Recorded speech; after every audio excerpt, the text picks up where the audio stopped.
en donde si tienen alguna cosa que les parezca que pueda estar resuelta ahí, o tienen alguna duda, primero la consultan ahí, y capaz que ya está resuelto, digamos, porque lo que hemos tratado es de hacer un compendio de justamente las consultas que suele haber relacionadas con los warnings o las dudas que suelen ocurrir con la materia. En particular, van a ver que hay una pestaña que es la del 3K5. En esa pestaña del 3K5 van a estar las cuestiones particulares de nuestro curso, como por ejemplo, los links de acceso, como por ejemplo, lo que tiene que ver con los parciales teóricos, que sí es individual de cada curso, como por ejemplo las preguntas específicas que ustedes quieren hacer sobre las clases prácticas, de cosas concretas que hayan, de dudas que tengan sobre algo que hayamos resuelto en una clase práctica, ¿sí? Esos aspectos que son específicos los van a ver entrando en esa pestañita del 3K5.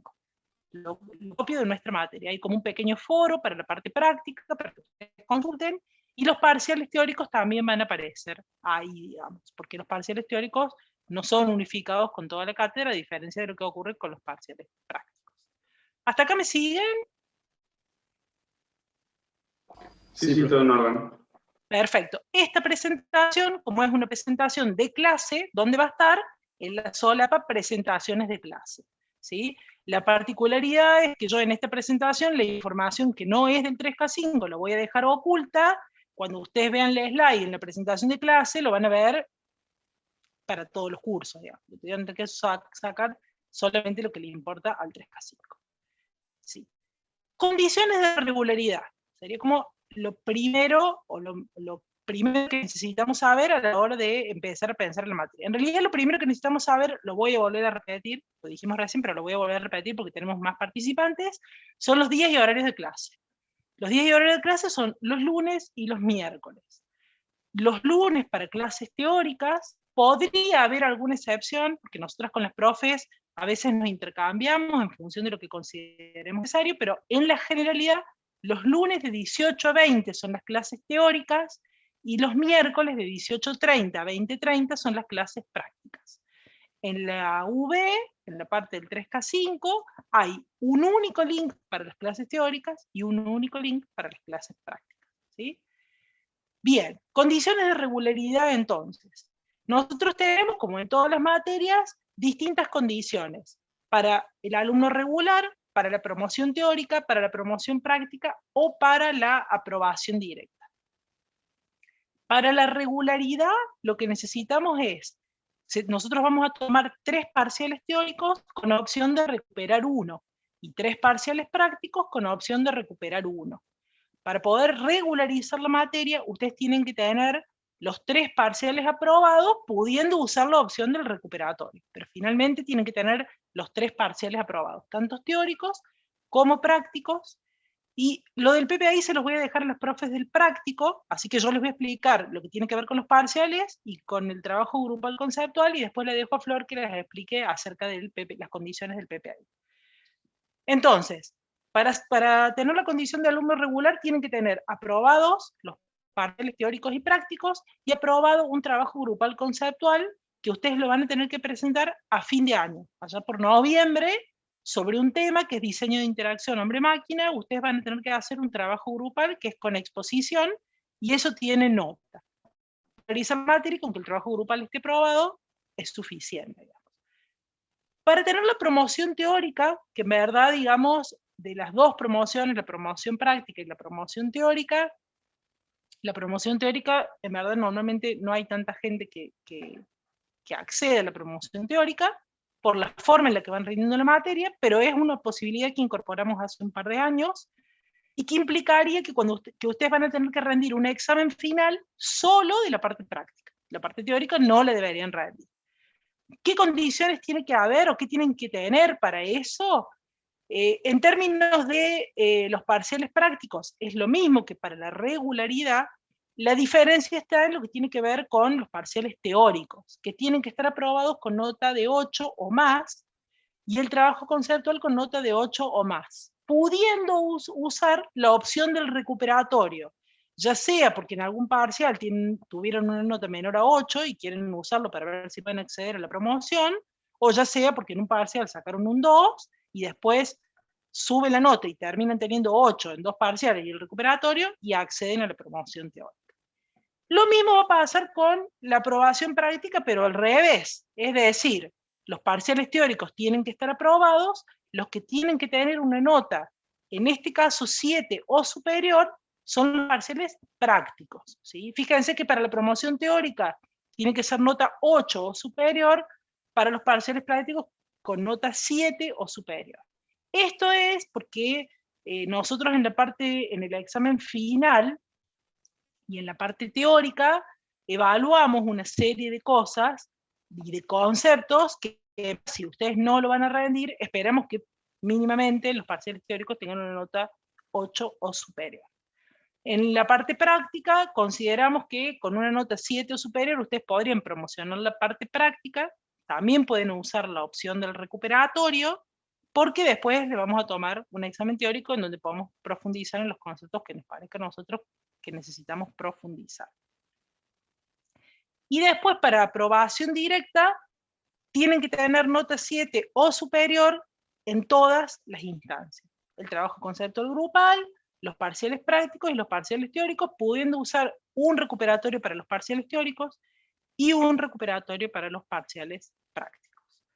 Y ahora les dejo que les cuente lo mismo, pero con respecto al PPAI, que es un trabajo que van a tener que desarrollar en las clases prácticas. Bueno, con respecto al PPAI, que las siglas son de Proyecto Práctico de Aplicación Integradora, vamos a trabajar con un ejercicio que este año se llama, es de un museo. Vamos a trabajar durante todo el año con eso y tienen 3 entregas que se realizan, va a haber un par de cambios, eso después lo voy a explicar más en detalle más adelante, pero básicamente para la aprobación directa y para la promoción práctica, lo que necesitan es al menos tener 7 o nota superior, o sea, como mínimo 7, y hasta 2 reentregas, o sea, no pueden hacer más de 2 reentregas. En cambio, en el resto de los casos tienen más posibilidades de reentrega, hasta 2 veces por entrega o hasta una reentrega, digamos, por cada entrega, no hay problema con eso. En el caso de regularización, de solo regularizar. Pero sí o sí tienen que tener aprobadas las 3 entregas eso nomás. Durante las clases la nota se va a poner ahora en clase, o sea, van a ustedes tener que presentar el ejercicio durante alguna de las clases, que ya las tenemos planificadas, y en esa clase ustedes se van con la nota. Entonces ahí ya van a saber si pueden acceder o no a las aprobaciones y a las promociones.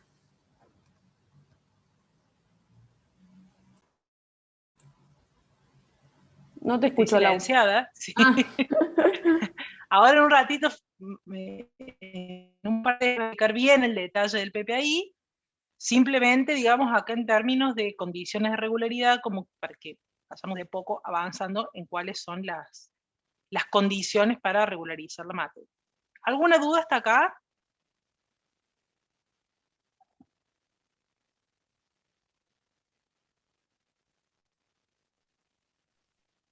Ahí responden que no. Perfecto. Aquí te dicen que no lo. Perfecto. Bueno, seguimos entonces. Los parciales prácticos son unificados para toda la cátedra, es decir, que se toman los días sábados y todos los cursos de diseño tienen el parcial el mismo día, ¿sí? Las fechas están reservadas, quedan en esta presentación, incluso están en la UB también en la sección de parciales prácticos, están indicadas cuáles son las fechas, y van a ser siempre los días sábados a las 9 horas. ¿Sí? Esa es la particularidad con respecto a... Sí. Le hago una consulta. Hoy en la mañana yo tuve una materia de cuarto, nos dijeron que las anuales no habían recomendado, no sé si no podían tomar parciales en el primer cuatrimestre por el tema de la modalidad y priorizar las cuatrimestrales. Nosotros no tenemos ninguna, no hemos tenido nosotros ninguna restricción con respecto a eso. Porque así nos habían dicho de investigación operativa, por eso. No, normalmente, miren, lo único que yo sé es que cuando hay algún conflicto en que tienen el mismo día el parcial, tiene privilegio o tiene más peso la materia del año inferior, digamos. Cuando son del mismo año, no se puede reservar parcial para tomar el mismo día. O sea, si investigación operativa es una materia de tercero, si ellos quieren agendar el 5 de junio como fecha parcial, no van a poder. Se van a poner otro día de parcial. Porque nosotros, eso ya existe hace mucho, No, sí, digamos, que la materia en el eso lo mismo... entiendo, pero por eso justo me surgió la duda porque había dicho que los parciales íbamos a tener todo en el segundo cuatrimestre, y bueno, y justo ahora veo que el 5 de junio, que es el primer cuatrimestre. Por eso preguntaba, por lo que había dicho hoy la profesora, nada Sí, más. mira, la verdad no sé, ¿sabes qué me sorprende un poco? Que en realidad si no, nosotros vamos a tener 3 parciales en el segundo cuatrimestre, por ser anual. Sí, o sea, a mí también me pareció una locura. O sea, está buenísimo ahora con Además, la cuatrimestral además, y todo, pero es una además que no locura tenemos porque... ninguna certeza que en el segundo cuatrimestre vayamos a volver. O sea, No, que y no es que además porque, seguro ponele, vamos yo a tenía volver. planeado rendir un final y si tengo todo parciales después de las vacaciones, no se puede Mira, rendir en más, hay verdad que complicación. nosotros no hemos tenido ninguna instrucción al respecto, ¿eh? No hemos tenido Dale. ninguna instrucción al respecto, así que en eso, de hecho, digamos, entiendo que la jefa de cátedra, que es Judith Meles, que hoy está dando clase en este mismo horario, pero el miércoles se va a acercar para No, igual, presentarse también, sí. no ha tenido ninguna restricción de ese tipo, la verdad, es el primer momento que lo escucho, pero Ah, no, a nosotros no le había informado Carignano, creo que se llama la profe. a lo mejor, a ver, se me ocurre que a lo mejor es algo, alguna convención, que algunas O- materias, o- porque, a ver, en verdad que es un tema tomar examen de manera virtual. Si a nosotros nos dieran la posibilidad de tomar los parciales presencial, ni lo no, dudaríamos, igual digamos. ella nos dijo, olvídense que este año va a ser presencial el segundo Ujú, cuatrimestre. Y está todo como para que sea virtual por el momento. ujú, ujú. Así que... Igual Joaquín nosotros lo consultamos por las dudas, pero No, en no, yo principio porque me no, entró la duda. Justamente, a mí mucho la está idea no me gustaba perfecto. de por sí, pero como ahora dijeron eso, en administración de recursos creo que no confirmaron ninguna fecha. Y ahora justo me habían dicho a la mañana que teníamos todo después de las vacaciones y ahora justo veo, me entró la duda nada más por eso. Está perfecto, está perfecto. Dale, muchas Igual lo gracias. ¿Eh? vamos a consultar por las dudas, porque no vaya a ser cosa que no, alguna de nosotras tres no sepa. Así que Perfecto. por la duda Y lo otra vamos a consulta, preguntar. profe. Yo Sí, estoy gestionando el cambio del curso al 3K7. Por el momento me sí. conecto acá y el 3K7 cuando me cambie, me cambio. Si es que me cambian, obviamente. ¿Qué decirte? En principio te diría que sí. Eh, a ver, eh, de verdad no sé qué decirte, porque si vos te vas a conectar a este curso y tenés que trabajar en grupo y después te cambian, no En sé qué teoría tiene que decirte. estar antes del 29 o el 27, 29 de marzo los cambios hechos. Y las primeras semanas, por lo que me acuerdo del año pasado, en el práctico se veía diagrama de modelado de dominio y en No, el si es teórico... así Ujú. antes del 20, si es antes de que termine marzo vas a andar bien, pero Vas a lo andar Ah, bien. necesario sí. Igualmente, para tu tranquilidad, digamos, nosotros con el 3K7, la planificación de las clases es exactamente la misma. O sea, las perfecto. clases teóricas son las mismas, fíjate que las presentaciones de las clases están unificadas y la parte práctica también. O sea que, Sí, yo más que en todo por el principio, cuestión de que si llega a volver todo presencial, me queda mucho más cómodo el horario del 3K7, por eso. Si yo me entiendo. Por hacía... eso te digo que no es un problema si vos querés cursar, digamos, no, no te debería representar un problema, salvo por el tema del grupo. Pero como No, dice sí, Flor, obvio. si Sí, sí, el PP ahí es te, lo importante. claro, exactamente, Perfecto. Bueno, exactamente. muchas gracias. ¿Eh? No, de nada. Les hacemos una clara, ya que estábamos hablando de la coordinación de las clases, algo que nosotros le sumamos en el material, en la UB, que no lo hemos publicado otros años, pero que este año nos pareció interesante, es el calendario con los cronogramas de todas las clases. Es decir, un calendario estimado, porque, digamos, no tenemos así la bola de cristal para saber que no nos va a hacer nada, pero un calendario estimado de qué es lo que vamos a ver en cada clase teórica y qué es lo que vamos a ver en cada clase práctica. Es un link que está ahí en la UB, que es el acceso a un drive. En ese mismo archivo, al lado está la fecha, el tema de la clase, y al lado le vamos a poner el link al video. Entonces les queda todo en ese Excel, digamos. ¿Sí? Y la idea de publicarles eso es ponerles de antemano, va a haber algunas clases en donde nosotros vamos a necesitar que ustedes lean material, o vean un ejercicio, o lean un dominio, o vamos a hacer en el teórico alguna clase invertida en donde ustedes tienen que ver un video y vamos a plantear consultas. Entonces, en ese archivo están las indicaciones de cómo deberían llegar ustedes a la clase. Por ejemplo, la clase del lunes que viene va a ser una clase de repaso de proceso unificado y UML 2.0. Entonces, lo que yo les pido, y está puesto ahí en la clase, es que ustedes lean el material que está en presentación de clase de UML 2.0 y proceso unificado de desarrollo, para que en la clase hagamos una clase un poco más interactiva, ya que son temas de repaso. Para darles un ejemplo, o por ejemplo, en la clase, supongamos en la clase práctica, las chicas van a trabajar con un determinado dominio, y entonces lo que les piden es que lean el dominio antes de venir a la clase, para que no perdamos tiempo en que ustedes se sitúen sobre qué ejercicio estamos trabajando. Entonces, con ese cronograma, que si ustedes están conectados en la compu, pueden entrar a la UV y nos pueden decir si lo están viendo, si lo encontraron y si lo ven, nos vamos a ir guiando durante todo el año. Sobre todo si eso, hay modificaciones, sí, Flor. Perdón, pero todo eso surgió porque, por ejemplo, el año pasado nosotros les subíamos un mensajito antes de cada clase a los chicos y por ahí si nos demoramos en subirle ese mensajito o no habían leído el mensajito, ahora directamente ya está para todo el año. Eso no quiere decir que sea así tajante, lo podemos ir cambiando, lo vamos a ir charlando, pero de por sí ya tienen ahí dispuesto que se espera de ustedes previo a cada clase. Entonces ya tienen como una instrucción ahí de lo que necesitamos que ustedes traigan listo para la clase. Y así entonces no demorarnos y no tener que esperar que nosotros le publiquemos un mensajito y no depender de que nosotros estemos ahí antes de cada clase publicándoles algo en la web, digamos. Ya lo tienen publicado desde ahora hasta fin de año. Si llega a cambiar, nosotros le vamos a avisar, pero si no, lo tienen disponible y ya está todo el material disponible, así que ya está de su parte, digamos, tendrían que, cuando no sepan que vamos a hacer una clase, directamente van ahí a ese cronograma y lo tienen ya listo. Entonces es como menos ambiguo. Y lo mismo al revés, si alguna clase no pudieron ir, ustedes ya saben cuál va a ser el tema y al lado va a estar el link del video. Ya no vamos a subir los links en el medio de la UV que hay que ponerse a buscar, sumado que tenemos la ventaja de que no se nos corta más la clase, entonces bueno, es un único link.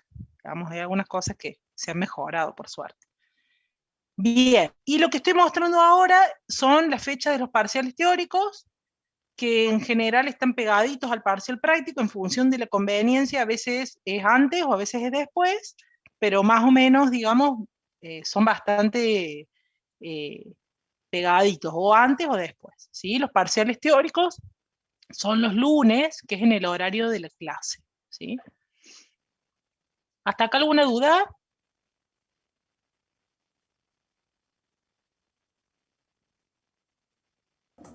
No, profe, todo No, claro. ninguna. Yo le quería consultar algo, Sí. ya que si nos podría comentar cómo se implementa desde el año pasado y cómo van a continuar con la modalidad de la toma de exámenes. La de toma de examen o decís parciales. ¿Cómo será? O sea, obviamente que es virtual. Claro, exactamente. Parciales. Va a ser con la misma modalidad. Sí. Miren, lo único que estamos evaluando, y lo hemos hablado con las profes, es probablemente tratar de hacerlos más cortos a los parciales, como para que no lleven tanto tiempo, digamos, porque entendemos que se le suma la virtualidad, normalmente, sobre todo en el práctico, una media hora para subir el archivo. Entonces vamos a tratar de achicar los tiempos, o sea, achicar los tiempos y hacer parciales más cortos, las dos cosas, digamos, tanto en el teórico como en el práctico, pero salvo eso, la modalidad va a ser que parciales en la UV, los parciales teóricos van a empezar a las 18 y van a estar disponibles hasta las 20, normalmente, o hasta las 19:30, depende cómo definamos la duración y los parciales. Por ahí a lo mejor, si el parcial dura 1 hora y media, porque es más corto, capaz que convenga habilitarlo 18:30, porque alguna gente, digamos, como que llega más cómoda, bueno, ya lo vamos a ver. Y los parciales prácticos, que son los días sábados, también van a ser a través de la UV, van a ser con archivos que ustedes van a tener que subir, eso está definido en el protocolo de los exámenes. A lo que, está todo publicado. El protocolo de lo que yo me refería, el tema de esto de estar virtual, el tema de en algún lado escuché algo de tener dos cámaras, una que te enfoque a otra, que te enfoque en las manos, o cuestiones así. No, a lo sumo, no. A lo sumo lo que le hemos pedido, a veces, dependiendo del examen, es que prendan la cámara, nada más que eso. No. Dos cámaras, y eso no, por lo menos nosotros no. No, Sí, no que prendan la cámara es una... Exacto, sí que prendan la cámara es una posibilidad que nosotros, dependiendo lo que decidamos, podemos usar, es una posibilidad que podamos usarla o no, digamos, eso va a estar definido en el protocolo, pero dos cámaras, eso... No. Y en cuanto al tema del práctico, escuché que siguen siendo todos los diagramas, todos hechos en papel y lápiz, y eso hay que sacarle fotos, puede ser que siga siendo así. Eso va a seguir siendo así. Está, para que se saquen bien las dudas, está todo bien escrito y especificado en el protocolo, que está colgado ya en la primera página, digamos, en generales. Ahí tenés el protocolo 2021. Exactamente. Y está todo escrito exactamente qué se necesita, cómo hay que subirlo, cuánto tiempo, todo. Profe, una consulta. ¿Por qué los parciales no son en programa? Bueno, porque hay varias limitaciones con los programas. Por ejemplo, que se te apague la compu, por ejemplo, que no entiendas. Nosotros no damos capacitaciones del uso de los programas, entonces no exigimos eso, digamos. Sí tenemos el pedido para los trabajos prácticos, sí los pedimos, pero no pedimos un solo programa, y entonces puede haber 10.000 formas de entregar el parcial, digamos, y además por una recomendación, digamos, de la cátedra en ese sentido, porque si no vamos a tener que estar dándoles soportes a ustedes durante el ejercicio en el momento que lo estés resolviendo, pero más allá de todo es por el tiempo que lleva el uso de las herramientas. O sea, si ustedes se fijan, van a demorar el triple de tiempo en resolver un ejercicio en la herramienta que resolverlo en una hoja. Y eso se los digo por experiencia. Nos pasa a nosotras, digamos. Exacto, es el tiempo que te lleva. Tendríamos que darle mucho más tiempo para resolver el parcial utilizando la herramienta que el tiempo que hoy tienen disponible haciéndolo en papel, digamos. Entonces, está bien, porque me extrañó eso. Por eso, el año pasado me extrañaba eso, que, o sea, siendo una carrera de ingeniería de sistema y por ahí computador y teniendo todas las herramientas y haciendo los trabajos. Sí, por eso sí lo pedimos para el PPAI, ¿viste? Para el PPAI sí se los pedimos porque ahí ustedes pueden hacerlo, no sé, tienen un montón de tiempo y lo pueden hacer libre, pueden empezarlo un día, si no les funciona algo nos pueden preguntar, pueden ver las preguntas frecuentes, o sea, hay otro tipo de interacción con el PPAI que ahí sí les permitimos usar la herramienta porque tienen mucho más tiempo disponible. Pero para lo que es el tiempo del parcial, les aseguro que tardan el triple, chicos, el triple, porque tienen que crear el objeto, arrastrarlo, o sea, no es tan fácil, digamos, no es igual de rápido, digamos, tenés que estar muy, muy ágil para que te salga en la mitad del tiempo, digamos, o sea. Claro, perfecto, muchas gracias. Sí, es como dice la Flor, además, si lo hicieran en la herramienta y no a mano, ahí lo que se estaría testeando sería más el dominio de la herramienta, a ver qué tan rápido lo usan, no realmente los conocimientos que queremos enseñar en la cátedra. Que la verdad, más allá de que está bueno que aprendamos una herramienta, la herramienta en sí no es el objetivo final de la cátedra. Sí, no sé, yo el año pasado usé Lucidchart, no usaba el EA, por eso preguntaba, y Lucidchart era un poco más dinámico por ahí que el EA. Pero sí, tiene un poco más de limitaciones también. Por ejemplo, a la hora de querer descargarlo como PDF, me acuerdo, se sufría. Sí, y además hay personas, digamos, hay que analizar cada caso particular para ver si tiene la herramienta, si puede acceder, o sea, es como mucho más las condiciones iniciales para rendir el parcial con herramienta que haciéndolo en papel. O sea, cualquiera cuenta con un papel y con un celular que saque una foto. En cambio, con herramientas, hay unas herramientas que son online, entonces tenés que tener sí o sí la conexión todo el tiempo, que de hecho los parciales prácticos, fíjense que ustedes necesitan conectarse para descargar el archivo y después subir un archivo y nada más, no necesitan estar conectados ahí todo el tiempo. Entonces hay un montón de otras condiciones que se requieren para poder rendir el parcial con herramienta que sin herramienta, digamos. Entonces priorizamos abarcar a toda la gente y que todos tuvieran las herramientas necesarias para poder rendir el parcial y que tuvieran el tiempo disponible para poder hacerlo, que bueno, que esa otra condición que no es lo que estamos buscando. Sí, acá Joel puso en el chat que no tiene cámara. Mira, en principio no está definido que les vamos a pedir que prendan la cámara. Un poco les digo, es algo que nos reservamos porque no sabemos si podemos usarlo. Por ahora no lo vamos a usar, pero sí sepan que tener cámara es una condición para el examen final. Se tendrán que conectar también con un celular, no sé, pero para el examen final no pueden rendir el examen final sin cámara, digamos. O sea que y en principio lo de los parciales es una definición que nosotros hemos tomado, pero ahora no lo vamos a pedir. Pero no quiere decir que en algún momento no podamos cambiar de opinión, digamos. Por ahora, los parciales no se rinden con cámara. Disculpe, Profe. y Sí, en cuanto al examen teórico, sí. ¿también escrito a mano? No, el examen teórico es en la UB, es un cuestionario en la UB, y ustedes lo tienen que contestar ahí sobre el aula virtual, digamos. ¿Sí? Perfecto. Podría ocurrir que se les pida algún cuadro, algún mapa, alguna cosa, que ustedes prefieran hacerlo a mano, lo pueden hacer como quieren, digamos, lo hacen en un archivo, lo suben como un PDF, o lo hacen a mano, ustedes eligen.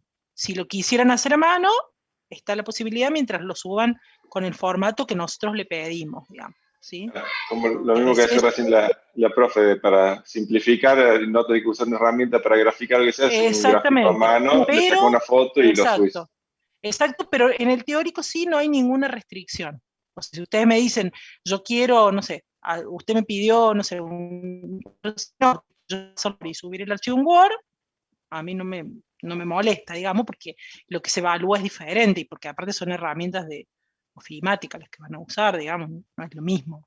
¿Mm? Así que en eso Y no hay problema, y pero vamos sí a estar también con un Zoom en el momento del examen. no, Va a estar abierto un Zoom. ustedes se conectan en la UB, en los horarios, y responden el examen en los horarios que están establecidos, digamos. Una vez que terminan, finalizan. No va a hacer falta Bien. conectarse al Zoom. Sí, y Profe, el límite va a disculpe, ser yo que va tengo a una poner la V, o consulta. sea, él va a poner la cuenta regresiva, Exacto, digamos. exactamente. Sí, Tomás. Sí, yo tengo una consulta con los horarios porque entré 18:15 porque Ujú. en la UB cuando me inscribí decía 18:15 y ahora estoy viendo que las clases dicen 18 a 20 y el miércoles Sí, sobre todo que dice 18:30 a a 20:30. 20:30. Y en Sí. la UB aparece perdón, la autogestión, no en la UB, aparece que las clases del miércoles son de 17:20 a 19:35. Por eso preguntaba. Mira, normalmente es la que empieza a 17:20 es la del lunes. Por eso nosotros no sé por qué en la autogestión está así, pero está mal, digamos. O sea, los horarios que cuentan son los que están en la UB, la que está, no la autogestión, sino la UB, digamos. Exacto. Exacto. Bueno, gracias. ¿Mm? De nada. Bien. Trabajo práctico conceptual grupal, que era el trabajo que ustedes tienen que hacer, presentar de manera grupal a fin de año. El tema a abordar es diseño de interacción humano-máquina. Ustedes van a tener que investigar acerca de una técnica que se llama pecha-cucha, y con esa técnica que se llama pecha-cucha van a tener que hacer una exposición oral del tema diseño de interacción humano-máquina. Fíjense que la fecha es para noviembre, o sea, es ya cuando ya rindieron los entre el tercer parcial y el recuperatorio, el momento de la presentación. Se los aclaramos ahora para que ustedes tengan tiempo, porque esto es algo en lo que pueden investigar desde ya si quieren, pero ese es el trabajo práctico conceptual grupal. Más que trabajo práctico, trabajo teórico, les diría, o trabajo conceptual grupal, sin el práctico, digamos, porque en realidad es una exposición sobre un tema teórico que lo que hacemos es, en lugar de desarrollarlo en la materia como un tema teórico más, se los hacemos investigar a ustedes y exponer, aclarando que es un tema de la materia y que en el examen final también va a ser evaluado, digamos. La manera de evaluarlo en la cursada de la materia es a través de este trabajo, pero es un tema que es parte de los contenidos de la materia y que en el examen final se evalúa, digamos. Y ahora les dejo a las chicas que les cuenten. La verdad que con el práctico integrador hemos hecho bastantes cambios. Las chicas han trabajado bastante en términos de toda la cátedra, en hacer bastantes cambios con respecto a lo que veníamos trabajando en otros años. Uno de los cambios apunta fuertemente a trabajar sobre cosas que no evaluamos en los parciales, o sea, hacer más foco en cosas que en los parciales no son evaluadas, y a no pedirles tantas entregas de cosas que ya vamos a evaluar en los parciales. Entonces van a ver que lo que tienen que entregar del PPI es bastante más breve que lo que venían entregando antes. Como les dice Flor, la idea es corregirlo en clase, no que ustedes tengan que hacer entregas y que tengamos que las chicas se tengan que llevar a su casa, sino que la misma devolución la van a tener en clase, y hacer foco en lo que a nosotros nos parece importante rescatar de este trabajo práctico integrador, para que, digamos, haga un aporte mayor que simplemente trabajar. O sea, antes el aporte era, ustedes van trabajando de manera grupal lo que después se va a evaluar en el parcial. Ahora esto es un complemento, y de todas formas en clase se va a ir trabajando en prácticos de lo que se va a evaluar en el parcial. Dicho esto, le dejo a Flor, a Flor y a Mica, que ellas les van a contar en detalle de qué se tratan todos estos cambios que hemos hecho sobre el práctico integrado. Bueno, sí. Este año, debido también al alto nivel de inscriptos, hemos decidido que los grupos sean de 7 a 8 integrantes, ¿sí? Ya está disponible en la UB, en la parte de PPI, el link para que ustedes puedan empezar a armar estos grupos. Y como les digo, son 7 a 8 integrantes, o 7 o 8, no hay otra posibilidad, ¿sí? En este caso, para los que están recursando, les pido que presten atención porque, como dijo Lau, hemos hecho algunas mejoras y algunos cambios en el PPI. De hecho, este año solamente va a haber 3 entregas de PPI. Si los que sean recursantes van a ver que de años anteriores eran 5, 4, bueno, muchas más entregas. Este año nos vamos a remitir simplemente a 3 entregas. Vamos a trabajar con un único caso de uso. Algunos grupos van a tener un caso de uso, otros grupos van a tener otro. Básicamente las entregas constan de lo siguiente. En la primera entrega, nosotros vamos a trabajar durante clase la vista de análisis del caso de uso que les haya tocado. Vamos a trabajar la realización del caso de uso de análisis en clase, lo vamos a resolver en clase, y ustedes en base a eso tienen que armar los modelos de análisis, pero con lo que vimos en clase. O sea, ustedes van a llevarse, digamos, feedback con respecto a la construcción de análisis de ese caso de uso. Y lo que van a tener que presentar en la primera presentación, que ya está puesta la fecha, que es en junio, es la implementación en código de ese caso de uso, ¿sí? O sea, van a tener que codificar ahora en el primer cuatrimestre, cosa que cambia con respecto a los años anteriores, en donde recién codificaban a final de año. Bueno, ahora no. Ahora van a tener que codificar en este primer cuatrimestre en una entrega que se hace posterior al primer parcial y que es más o menos las últimas 2 clases de junio. La modalidad de presentación es por grupo, van a mostrar la ejecución, o sea, queremos ver, digamos, el caso de uso ejecutándose, que se vea la interfaz, que yo pueda ingresar datos, que me devuelva, que me responda, ¿sí? Y después se hace preguntas sobre el código ya, o sea, vamos y abrimos el código y vemos cómo lo construyeron, qué métodos tienen, si hay gestor, si hay pantalla, ya van a ver los temas que vamos a ir viendo. Pero básicamente lo que vamos a esperar es que respeten lo que construimos en el modelo de análisis, que ya vamos a ver, que es la realización del caso de uso, ¿sí? Es decir, que van a tener que codificar el grupo de integrantes que elijan. Por favor, revean que entre los integrantes haya gente que haya codificado alguna vez. Sí, es un gran cambio, Ariel. Pero entendemos que no podemos demorar esto de codificar hasta el último del año, porque hay muchos conceptos y conceptos que se terminan de entender al ir a la programación, digamos. Entonces, por eso le vamos a pedir que codifiquen ahora a principio de año. El lenguaje que van a usar, no pueden usar cualquier lenguaje, siempre que respeten el paradigma orientado a objetos. La cátedra solamente va a proveer soporte sobre Python y Java. Así que esos son los 2 lenguajes que vamos a proveer soporte. Sobre el resto, ustedes pueden hacer, si ustedes se sienten cómodos con algún otro lenguaje, no hay ningún problema, lo pueden hacer, pero no van a tener soporte nuestro, digamos.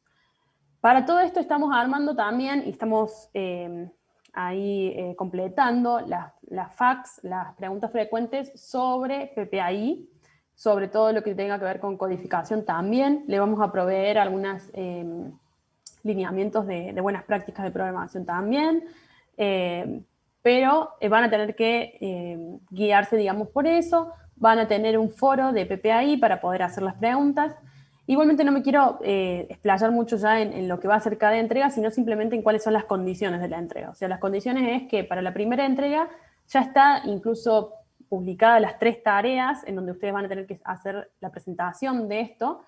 La primera entrega va a constar de la realización de análisis del caso de uso que les haya tocado, más la presentación grupal de la implementación, ¿sí? Eso lo hacemos en esas clases que ya están asignadas. Si ven el cronograma ya las tienen asignadas, que son las últimas del cuatrimestre. Después la segunda presentación es la vista de diseño arquitectónico, que va a constar de 2 vistas, la de diseño y la de despliegue. Nosotros en clase vamos a ver las otras 2, que son las vistas de, la vista de la funcionalidad es la otra vista que vemos también en el práctico, la vamos a ver en clase. Y los requerimientos no funcionales, que son los 2 inputs que necesitan para poder desarrollar estas otras 2 vistas, las vamos a ver en clase, se van a ir de clase con la solución planteada.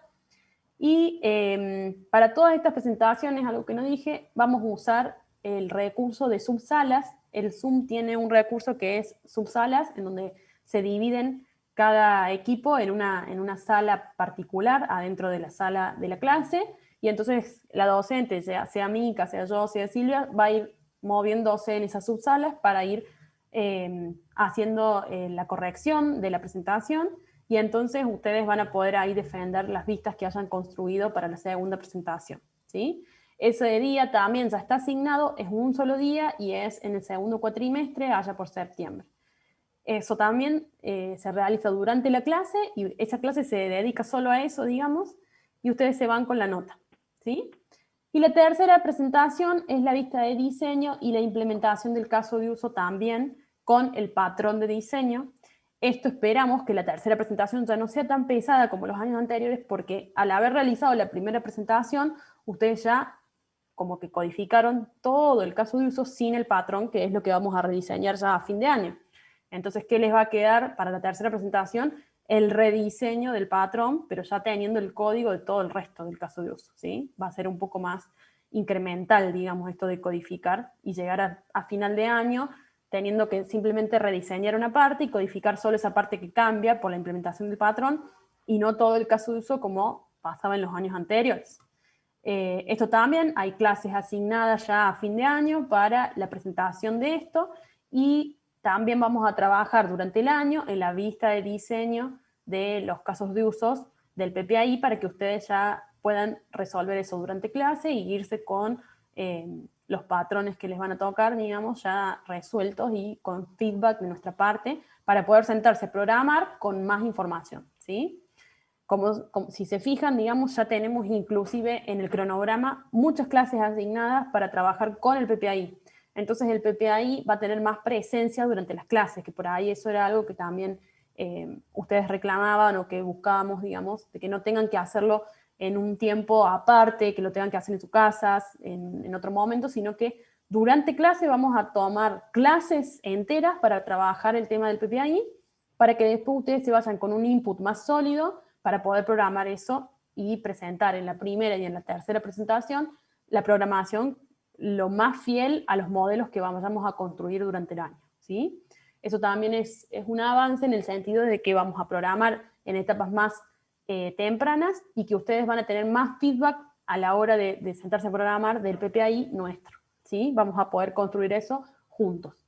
Entonces, bueno, lo que esperamos es justamente esto, digamos, que ya se sienten a programar y, como les decía Lau, que no les estemos evaluando lo mismo que ya evaluamos en los parciales, porque en los parciales nosotros ya les evaluamos los modelos de análisis, los modelos de diseño, que son los que evaluamos durante los parciales de primero y el tercer parcial, sino que lo que van a construir va a ser algo que les agregue valor, que a través de la construcción del caso de uso, ustedes cierren y terminen de cerrar, digamos, la idea de hacia dónde queremos apuntar cuando hacemos un modelo de análisis, hacia dónde queremos apuntar cuando rediseñamos, ¿sí? Acá me dice Mauricio que si pueden usar algún framework, pueden usar el framework que quieran, no va a haber ninguna restricción con respecto a eso. Es eso, digamos, se van a tener que programar como ustedes quieran, no va a haber ningún problema, pero sepan que vamos a abrir el código en la clase de presentación del trabajo, vamos a abrir el código y lo vamos a ver, ¿sí? Así Flor, que... hay un chico que levantó la mano para preguntar no la algo. vi. Fernando, me parece. Fernando, ¿querés decir algo?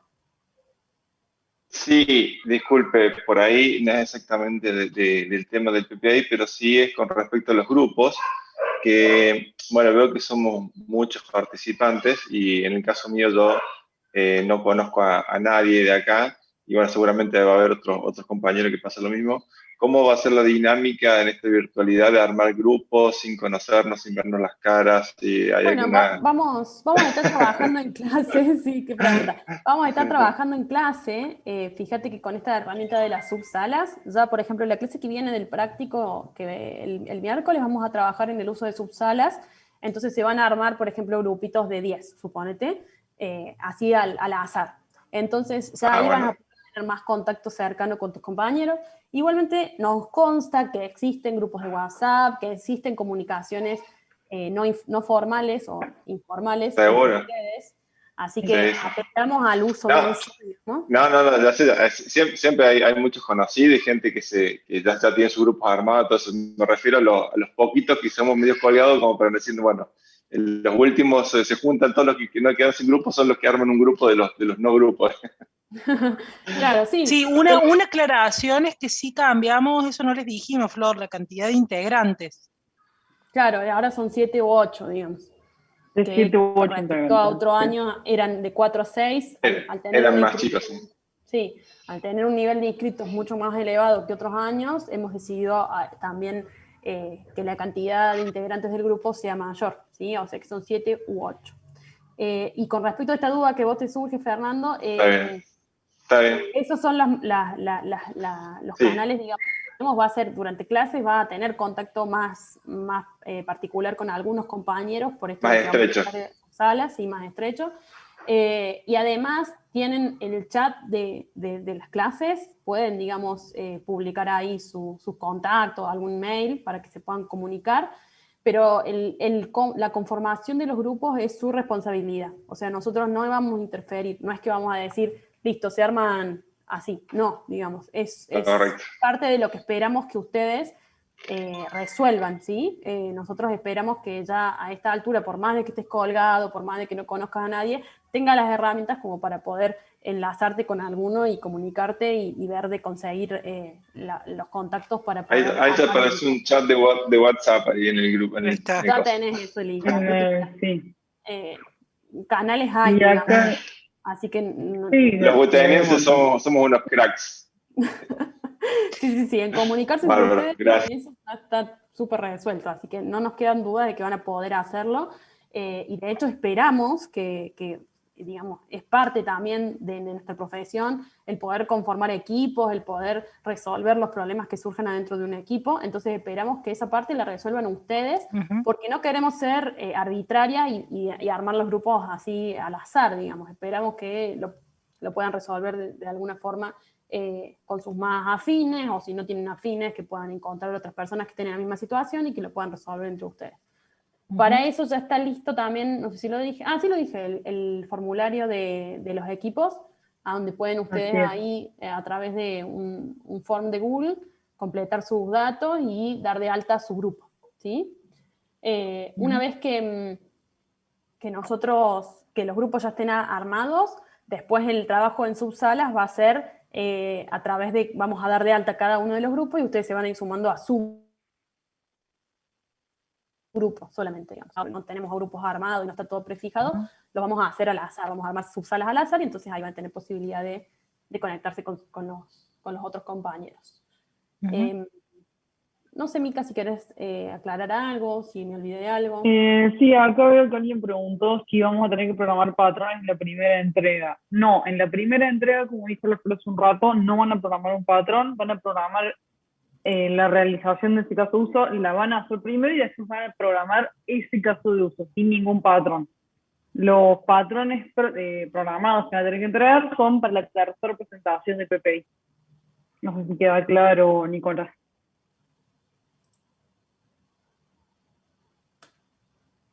Perfecto.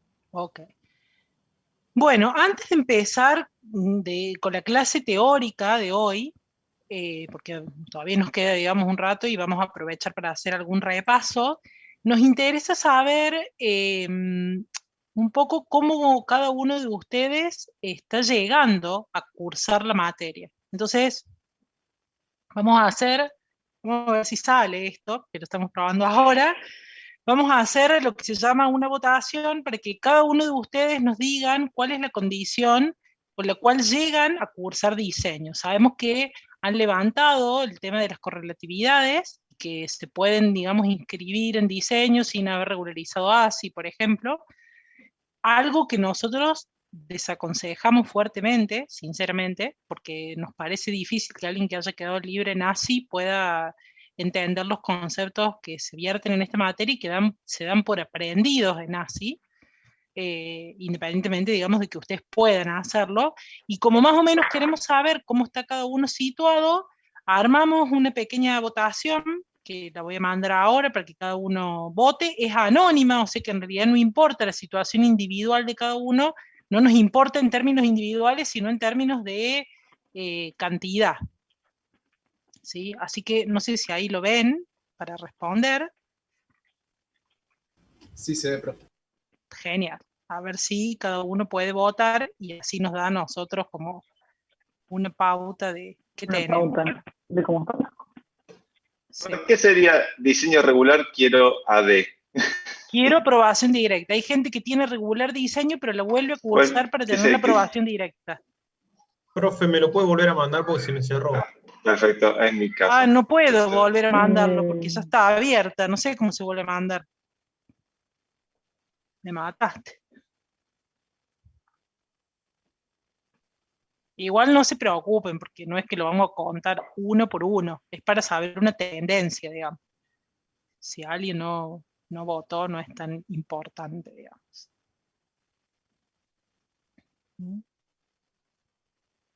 Mira, si le volvés a apretar ahí en la opción de polls, ahí creo que se te abre otra vez, fíjate.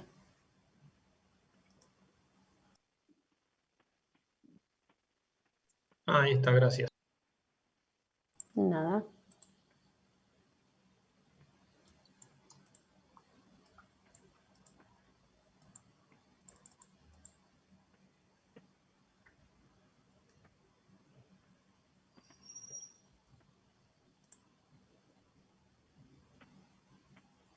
Bueno, ya creo que casi todos votaron.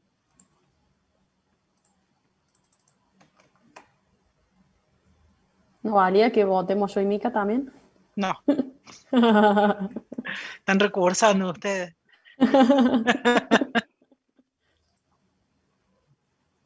va a mostrar el resultado de la votación, profe? Sí, déjenme que... Esperen, voy a capturar, porque como no sé, es la primera vez, hay algunas cosas que estamos probando, chicos, porque ahora que tenemos esta versión premium, podemos hacer cosas que antes no podíamos.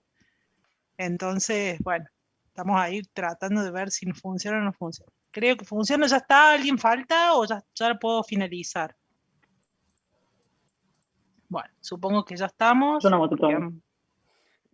Creo que ahí te va a dejar una opción para mostrar los resultados, Lau, me parece. Eso espero. Eso espero que me deje. Si no, la capturé a la pantalla, no importa. Me la guarde. Finalizar la votación. Ay, mira qué lindo. Voy a leer el comentario que nos pone Nahuel porque dice, como comentario aparte, me gustaría agregar que Gracias, Nahuel. la UV y es una de las más personalizadas y fáciles de usar. Gracias, Nahuel. Gracias, gracias. La verdad que elaboramos un montón. Muchas gracias. Bueno, ahí está, chicos. No sé, ¿ustedes lo ven? Porque a mí me da como que yo lo estoy compartiendo, sí, los resultados. Se ve Lau. Sí. Se ve Lau. De 10. Bueno, hay mucha gente recursando de los totales, digamos. Bueno, no hay tanta gente que esté libre, que haya quedado libre en ASI, así que me parece que eso está bueno. Digamos, varios ahí con aprobación directa, que quieren aprobación directa, digamos. Y bueno, y en general, Es la digamos, intención, profe, es la intención. es la intención. Bueno, a mí, yo les digo la verdad, a mí no dejan de sorprenderme, porque para mí es más fácil preparar el examen final de la materia que volver a cursarlo todo de nuevo. Pero bueno, Depende de la materia. diseño, cursar de nuevo No, diseño, diseño que es no. anual. No, diseño no. Pero depende de la No, materia. por eso. Si es una Pero materia bueno, corta como química, por ejemplo. Bueno, profe, disculpe, ya que estamos en el sí, tema siempre existe la posibilidad tengo entendido de que yo estoy regular en diseño, o sea, si yo a mitad de año, porque lo que pasa es que esta materia la realicé hace 5 años, o sea, ya tiene un año y ha ido cambiando, ha ido mutando, entonces, para mí prepararme para rendir un final a esta altura, me parece que en mi caso mío, yo me voy por el recursado y ver la posibilidad de adecuarme a los contenidos también y el tema de las unidades y todo esto. Pero tengo entendido que si a mitad de año o en algún momento yo creo que lo que falta o cómo estoy preparado, tengo la posibilidad de inscribirme y ver de rendir un final sí, claro. Sí, sí, antes de llegar a fin de año, ¿no?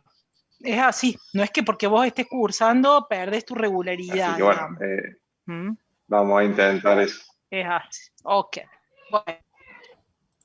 ¿Hasta acá alguna Excelente. duda? ¿Algo que quieran consultar, que nos hayamos olvidado?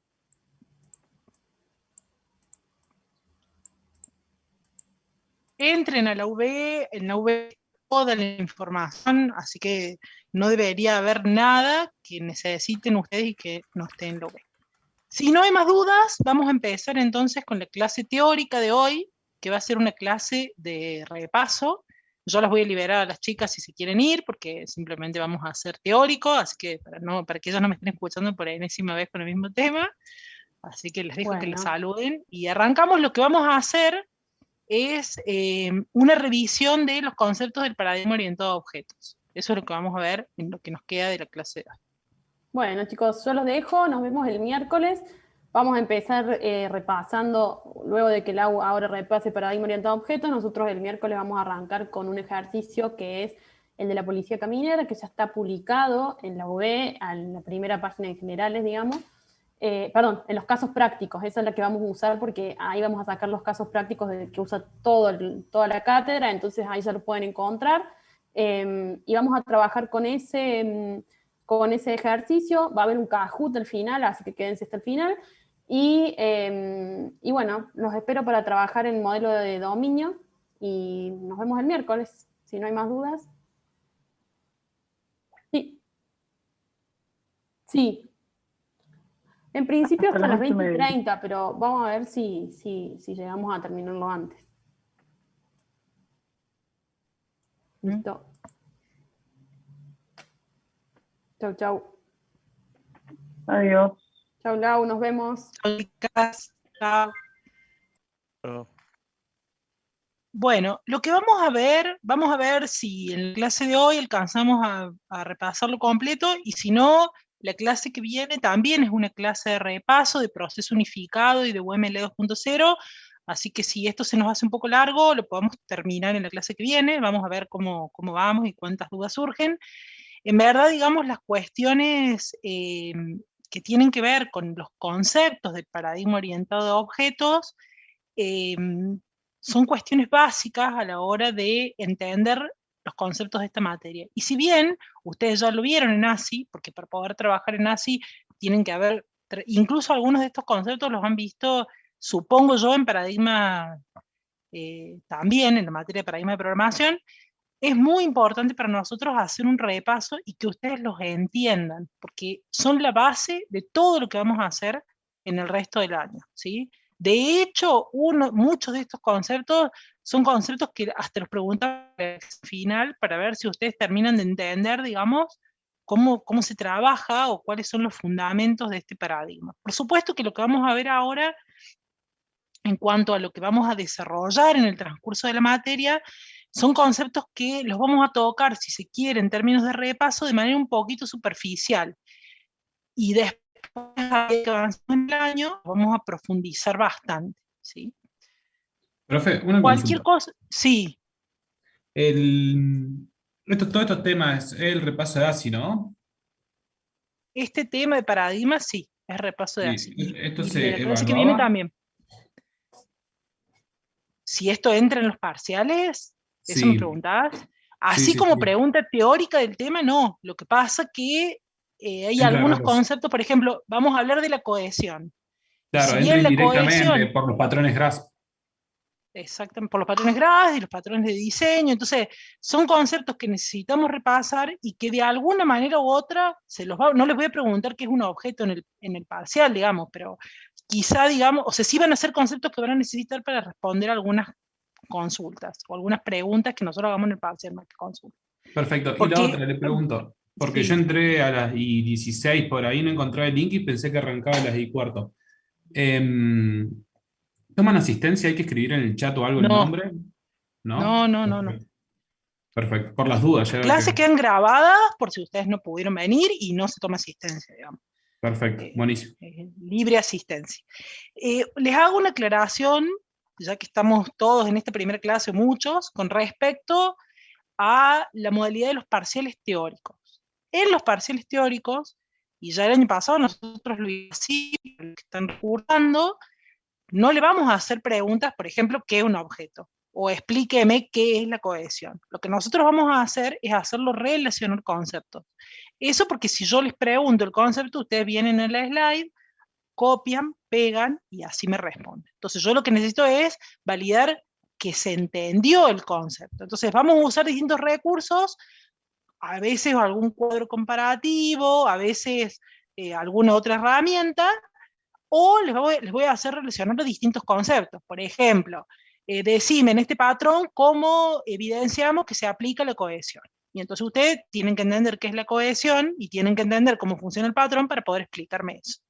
Se los aclaro desde ahora para que ustedes ya vayan sabiendo cuál va a ser la modalidad con la que nosotros vamos a tomar los parciales teóricos. Después, más cerca de la fecha, vamos a profundizar un poco más si hay alguna herramienta que vamos a necesitar que ustedes conozcan, pero por ahora les voy adelantando eso. Entonces, estos conceptos son importantes, primero para que ustedes logren el entendimiento que necesitan para arrancar a entender los conceptos teóricos y prácticos de la materia. Si esto no queda claro, lo demás no podemos avanzar porque hay un montón de cosas que no las van a entender. Y el primer concepto que surge del paradigma orientado a objetos es, como básico, digamos, ¿qué es un objeto? En verdad se llama paradigma orientado a objetos, que objeto en realidad todo se termina modelando como un objeto. Esa es la esencia del paradigma. La solución se modela a través de objetos, o sea, no es orientado, digamos, sino que todo se modela a través de objetos. Y lo primero que nos surge es esto de plantear qué es un objeto, digamos. Bueno, un objeto representa un concepto del mundo real, una entidad, una unidad, que puede ser algo abstracto, como lo que nosotros le llamamos transacción, o puede ser algo bien definido en el dominio del problema. Supongamos que nosotros estamos en el sistema de la facultad, un alumno. Un alumno es algo concreto, bien definido en el dominio del problema, ¿sí? Eso es un objeto. Cada uno de los conceptos de nuestro mundo real que nosotros queremos plasmar en el sistema que nosotros vamos a construir. Un objeto se identifica por tres elementos: el estado, el comportamiento y la identidad. ¿Qué es el estado? ¿Alguien me puede decir qué es el estado de un objeto? ¿O cómo se define el estado de un objeto?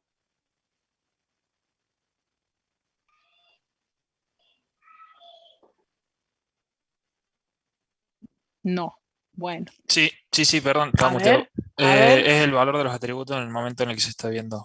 Bien, en realidad son sus atributos, el valor que tienen esos atributos en un momento del tiempo. Perfecto, eso es el estado, digamos. El comportamiento tiene que ver con ¿qué? Con lo que es capaz de, las acciones que es capaz de realizar un objeto. Exactamente, con las responsabilidades o con las acciones que es capaz de hacer un objeto que se materializan en los métodos, ¿sí? Los métodos son esta parte que se modela con el comportamiento. Y el comportamiento hace que el objeto cambie su estado, ¿sí? Porque hace que cambien los valores de los atributos. Y finalmente, uno de los conceptos más interesantes del paradigma y que es como distinto de lo que se ve en las bases de datos relacionales. Hay dos aspectos que son básicamente bien distintos de la base de datos relacionales. El primero tiene que ver con el comportamiento. Ustedes saben que las bases de datos relacionales, por ahí todavía no lo han visto en gestión de datos, pero todos de alguna manera pueden haber trabajado con alguna base de datos relacional, no almacenan comportamiento. Bueno, los objetos tienen comportamiento, tienen estado y tienen comportamiento. Pero además uno de los conceptos más interesantes es el que tiene que ver con la identidad. La identidad es la que hace que un objeto sea ese objeto y no otro. Y esa identidad se logra no con el valor de un atributo, es decir, no se logra la identidad con una clave, con un número o con algún atributo en particular, sino que la identidad se logra a través de la mera existencia del objeto. El objeto existe y por existir asume una identidad que se materializa con la posición de memoria que ese objeto ocupa, con la posición que ese objeto ocupa en el espacio. Para materializarlo en términos concretos, imagínense que ustedes tienen 3 sillas idénticas, una al lado de la otra. Esas 3 sillas tienen el mismo estado, porque sus atributos tienen todos los mismos valores, y podremos decir que tienen el mismo comportamiento. Cuando nosotros hablamos de la identidad, es porque la que está primera es esa silla, y no es otra, porque esa es la que está en ese lugar del espacio. Entonces, para poder verlo en términos tangibles, eso es lo que le daría la identidad. Y entonces, si nosotros tenemos que modelar un objeto, por ejemplo, alumno, nosotros le ponemos un número de legajo porque en el mundo real necesitamos el legajo para identificar al alumno, pero no porque en nuestra implementación necesitemos ese atributo para identificar al alumno, porque el objeto alumno Fernando Ramón va a ocupar una posición en el espacio única y esa posición le va a dar la identidad. Nosotros utilizamos, en este caso, el legajo o el DNI, porque en el mundo real necesitamos identificar unívocamente, en este caso, a ese alumno. No porque en nuestra implementación necesitemos hacerlo. Algo que sí ocurre cuando trabajamos con un modelo relacional. En eso es diferente lo que tiene que ver con el concepto de un objeto. Y relacionado con esto, y acá empiezan a surgir, digamos, como algunos conceptos en particular, que es importante reforzar en particular, porque cuando nosotros hablamos del paradigma orientado a objetos, muchas veces los conceptos de clase y objeto se utilizan como sinónimos, y en verdad no son lo mismo. En general, cuando nosotros modelamos, vamos a trabajar con clases, no con objetos, más allá de que nosotros por ahí en algunos casos, incluso en alguna bibliografía, se los denomina como sinónimos. Pero en general, cuando nosotros modelamos, trabajamos con clases. ¿Por qué? Porque el objeto tiene que ver con una instancia concreta, que tiene valores concretos. Es decir, si yo tengo un objeto alumno, es un objeto alumno en particular. Acá lo veo, por ejemplo, César Ferreira, legajo 77107, ese es un objeto alumno. Ahora, si yo hablo de la clase alumno y defino cuáles son los atributos que tiene la clase alumno, cuál es el comportamiento que tiene, fíjense que en este caso no tiene ni un estado, ni tiene la identidad, porque es la definición de la clase, el molde, eso es la clase, es la definición del molde con el cual yo voy a generar cada una de las instancias o cada uno de los objetos. Instancias y objetos son sinónimos, digamos. En este dibujito que nosotros hacemos que les ponemos de ejemplo, imagínense que es un molde, la clase es un molde, y cada una de las instancias que yo voy creando, en este ejemplo que nosotros pusimos, una galletita, cada una de las galletitas que son cover, son los objetos. El molde es la plantilla con la que yo voy a crear esos objetos, ese molde es la clase. Lo que pasa, o lo que es interesante, es que todos los objetos que yo cree a partir de esa clase van a tener una estructura y un comportamiento en común, más allá de que su estado y su identidad va a ser diferente, pero su estructura y su comportamiento van a ser comunes. ¿Sí? ¿Hasta acá? ¿Vamos bien? Sí. Sí, profe. Perfecto. ¿Sí? Ahora bien, en línea con esto, ¿cómo hacemos para materializar estos dos conceptos de clase y de objeto en función de lo que estuvimos viendo recién? Bueno, imaginémonos con un ejemplo, digamos. Imaginemos que nosotros tenemos una clase auto, que es esta plantilla, es la definición, y entonces nosotros en esta clase auto decimos, la clase auto en términos de estructura va a tener los siguientes atributos. Va a tener el atributo marca, el atributo modelo, el atributo color y el atributo dominio, ¿sí? Y como comportamiento, la clase auto va a poder encender motor, encender luces, avanzar estacionario y obtener nivel de combustible. ¿Eso qué quiere decir? Que todos los objetos que yo cree a partir de la clase auto van a tener ese comportamiento que estoy definiendo en la estructura de la clase. Pero en términos de estructura o de atributos, cada uno de los objetos que yo cree van a asumir valores concretos para cada uno de esos atributos. Entonces, en el ejemplo que está en la slide, cuando yo creo un objeto auto, que en este caso le llamamos mi auto, va a tener valores concretos. Marca Chevrolet, modelo Classic, color blanco, un determinado dominio, un determinado año de fabricación. Para cada uno de esos atributos va a asumir valores y eso, en virtud de lo que charlábamos recién, es lo que le va a dar el estado. Adicionalmente, ese objeto, mi auto, va a tener una identidad. ¿Cómo logramos identificar esa identidad? Por la posición que ocupa ese objeto, mi auto, en el espacio, ese objeto en particular. De nuevo, nosotros le asignamos un dominio, no porque ese atributo dominio le dé la identidad, sino porque en términos del dominio del problema, para el mundo real, el dominio del vehículo es importante para poder modelarlo, ¿sí? Pero la identidad de ese objeto no se logra a través de ese atributo, ¿sí?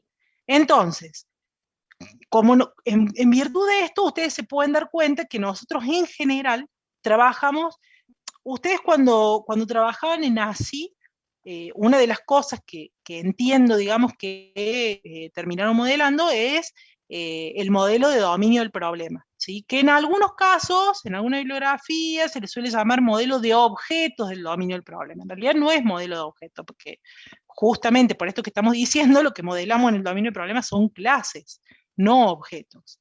Por ahí, el tema de imaginar para una clase cómo serían los objetos de esa clase, a veces nos ayuda a darnos cuenta si la clase está bien definida o no, porque le ponemos valores específicos a los atributos para lograr definir el estado y en función de eso nos damos cuenta si algo está faltando. Pero en general nosotros modelamos clases, hacemos diagrama de clase y trabajamos con clases.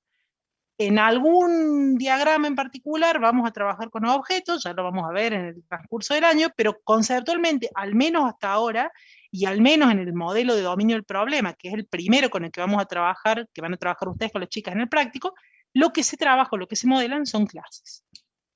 Y acá empieza a surgir el primer aspecto para tener en cuenta, que es cómo me doy cuenta cuáles son las clases del dominio del problema. Porque por ahora vamos a trabajar con esas. En realidad, en el transcurso de la materia, lo que nosotros vamos a hacer es ir completando esta solución que vamos a plantear. Y digo solución porque en verdad, en términos abstractos, en términos conceptuales, diríamos que el problema que tenemos que resolver en la materia se resume a identificar cuáles son las clases y las relaciones entre ellas que solucionan el problema que se plantea.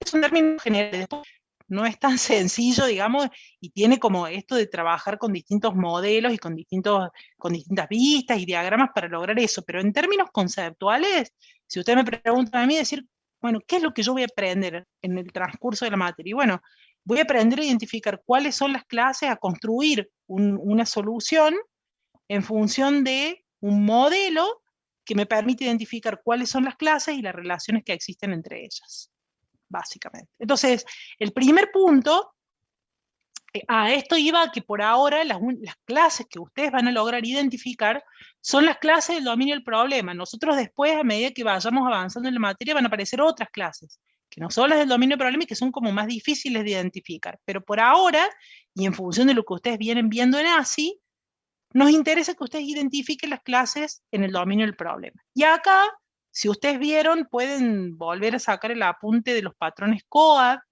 que los patrones COAD ayudan a identificar cuáles son las clases del dominio del problema.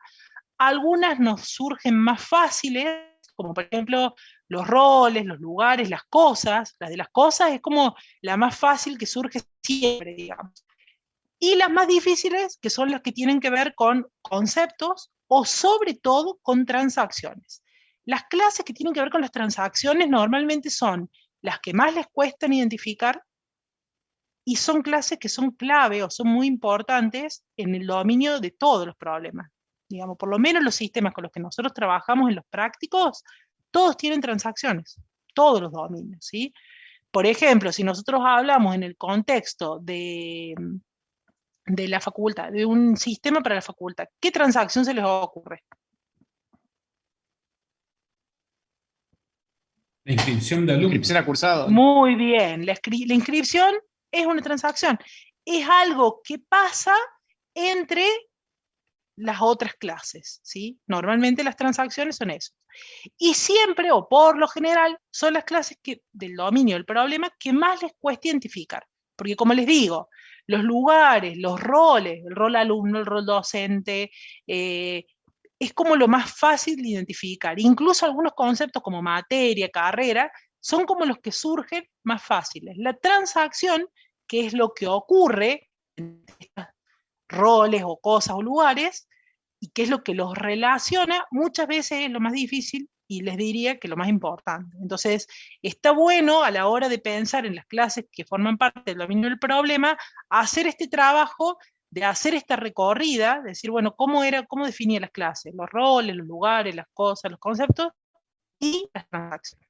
¿Sí? Porque las transacciones a veces es lo que nos queda reco.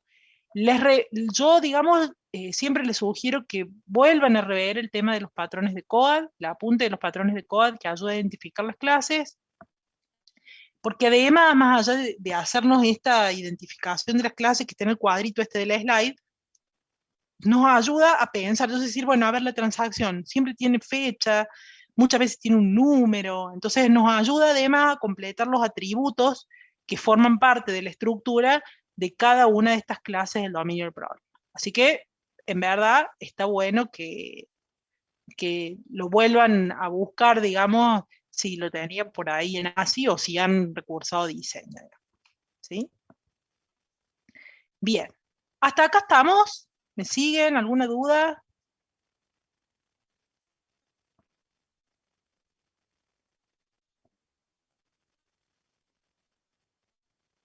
De 10. Bueno, genial. De la mano de esto de poder identificar las clases, surge un concepto que es clave a la hora de poder construir o identificar y definir las clases y las clases del dominio del problema, que es un concepto que se llama abstracción.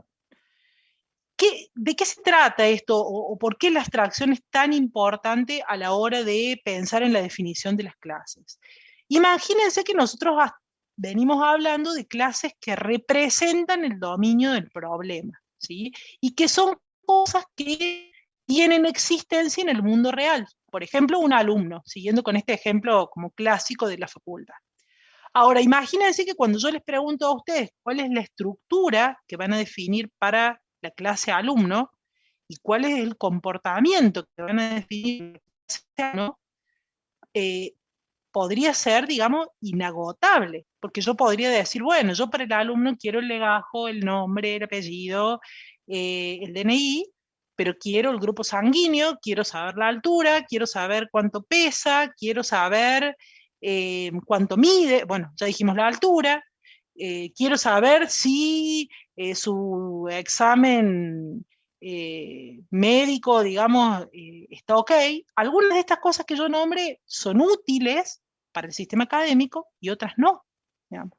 Con el comportamiento pasa lo mismo, digamos. Yo puedo definir para el alumno cierto comportamiento que sea relevante para un sistema académico y otro que no lo sea, digamos.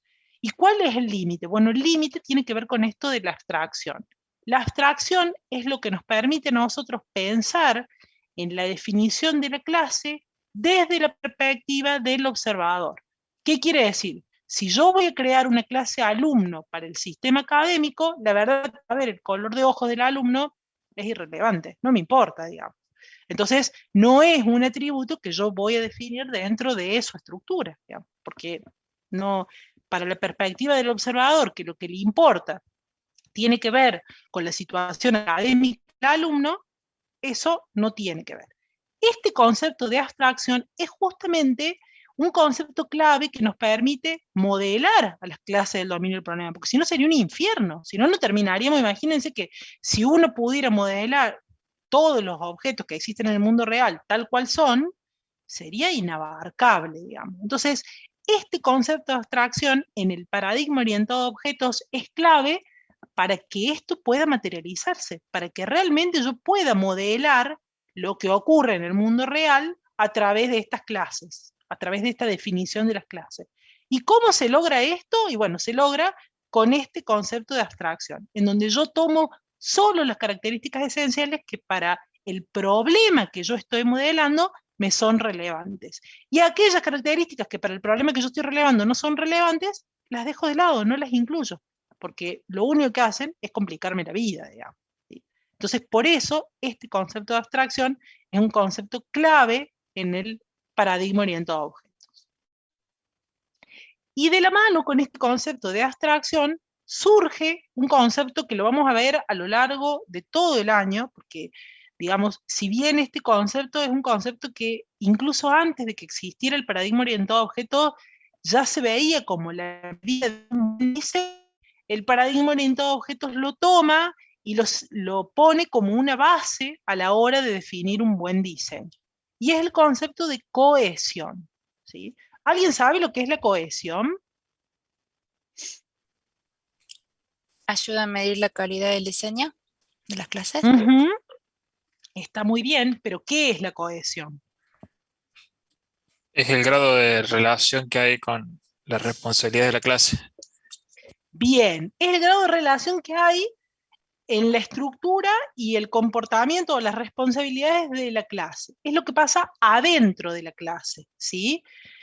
Cuando nosotros hablamos, y por ahí mencionaban recién, la medida de un buen diseño tiene una alta cohesión.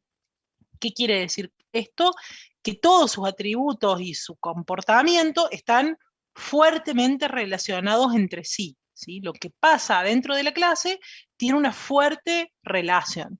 Para poder lograr esto, y para poder lograr esta fuerte relación, también de alguna manera implica que lo que incluimos en una clase no sea, o sea, está vinculado de alguna manera con la abstracción, porque si nosotros incluimos muchos atributos en la estructura y mucho comportamiento, y la cohesión va a ser más débil, metimos ahí adentro un montón de cosas. En cambio, cuanto más relacionados estén entre sí los atributos y el comportamiento que nosotros incluimos en la clase, más cohesión va a haber, digamos. Entonces, por eso podemos decir, por un lado, que la cohesión está vinculada a la abstracción, y por el otro, que la cohesión está vinculado a la buena identificación de las clases. Algo que suele pasar cuando se construyen los primeros modelos de dominio, les suele pasar a ustedes, es que tienden a poner pocas clases que hacen muchas cosas, digamos. Como que hay una resistencia, y por eso es que incluso a veces no aparecen las clases transaccionales, porque la información que tiene que ver con la clase transaccional queda metida dentro de las otras clases que aparecen en el dominio. Entonces, uno de los conceptos importantes a la hora de empezar a separar y de identificar esto tiene que ver con la cohesión. Como les digo, la cohesión es una medida de un buen diseño, incluso antes que surgiera el paradigma orientado a objetos, pero el paradigma orientado a objetos lo siente como una premisa básica a la hora de trabajar, les diría que en todo lo que tiene que ver con el paradigma, ¿sí? Pero fuertemente en lo que tiene que ver con el diseño. Nosotros ahora lo vemos de manera superficial, pero vamos a insistir muchísimo en este concepto a lo largo de todo el año, ¿sí? La cohesión tiene que ser alta. Para que sea una medida de calidad de un buen diseño, tiene que ser alta. Eso es lo que buscamos. ¿Qué significa que es alta? Que los atributos y el comportamiento dentro de una clase están fuertemente relacionados entre sí. tiene que ver con aquello que pasa adentro de la clase, en contrapartida con el concepto que sigue, que es el de acoplamiento, que ya lo vamos a ver en un ratito. Uno de los aspectos fundamentales que tiene que ver, o que está relacionado directamente con la cohesión y que tiene que ver con el diseño, es un principio que lo vamos a ver después de mitad de año de nuevo, cuando veamos los principios del diseño orientado a objetos, pero que está bueno plantearlo acá, porque ya empieza a ser importante a la hora de trabajar con el dominio del problema, que es el principio no te repitas, ¿sí?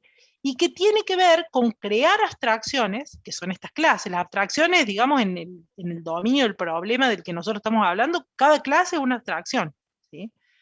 Con este concepto que yo les decía recién de tomar la perspectiva del observador. Entonces, cada clase representa una determinada abstracción con la perspectiva del observador. Lo que nosotros buscamos es que esas abstracciones tengan una fuerte cohesión, es decir, que todo lo que esté dentro esté relacionado, pero además evitar duplicaciones. ¿Qué quiere decir esto? Que no haya atributos repetidos entre una abstracción y otra abstracción, sino que la cohesión es fuerte adentro de la clase, pero lo que ocurre adentro de esa clase permanece en esa clase y no se repite, no hay duplicaciones entre las distintas piezas de información. Cada pieza está en un único lugar, ¿sí? Y eso nos ayuda también a que la cohesión se maximice y se haga más fuerte. Y de alguna manera u otra, esto viene a vincularse con el concepto de el encapsulamiento. Nosotros vamos a hablar ahora de encapsulamiento para llegar, yo les dije que había dos conceptos básicos del diseño, que eran la cohesión y el acoplamiento. Vamos a ver primero de qué se trata el encapsulamiento para finalmente terminar hablando del acoplamiento, que es el otro concepto relacionado con un diseño de calidad. ¿Cómo tiene que ser el acoplamiento? Si la cohesión era alta, ¿se acuerdan cómo era el acoplamiento? Bajo. Bajo acoplamiento. Exactamente. Bien, antes de hablar de acoplamiento, vamos a hablar del encapsulamiento. El encapsulamiento es otro, así como la abstracción en un concepto clave del paradigma, el encapsulamiento es otro de los conceptos clave del paradigma. De hecho, si ustedes buscan los libros, hablan de paradigma orientado a objetos sin hablar ni siquiera de lo que tiene que ver con los diagramas del proceso unificado. Los primeros libros del paradigma que aparecieron hablaban de estos conceptos básicos, de la abstracción, el encapsulamiento, de la modularidad y la jerarquía.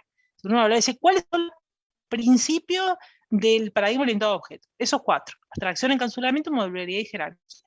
Después, todos estos conceptos se fueron refinando y empezamos a ver cómo empezaba a relacionarse de alguna manera con esto, la cohesión y el acoplamiento. Pero esos siempre fueron, desde que surgió el paradigma, los cuatro conceptos básicos. ¿Qué es el encapsulamiento? El encapsulamiento es otro concepto que tiene que ver con el paradigma orientado a objetos, que permite el ocultamiento de la información, ¿sí? ¿Alguien me puede decir en dónde ocultamos información en el paradigma orientado a objetos o cuando construimos un diagrama de clase o un modelo de dominio del problema? ¿Cómo ocultamos la información? Puede ser permitiendo que se acceda a ella solamente a través de métodos propios de la clase. Perfecto, exactamente, digamos. ¿Qué hace o cómo funciona en el paradigma? Todos los atributos que nosotros definimos para una clase son privados de esa clase, no pueden ser accedidos desde afuera, digamos, sino que el estado, es decir, los valores que asumen cada uno de esos atributos, está oculto hacia afuera y solamente puede ser accedido a través de los métodos que yo defino para esa clase. Esos métodos son los que pueden acceder al estado o a los atributos que tiene esa clase. Esa es la primera parte del encapsulamiento, la primera de las premisas. Y otra de las premisas que tienen que ver con el ocultamiento, tiene que ver con el ocultamiento de la implementación. ¿A alguien se le ocurre de qué se puede tratar eso?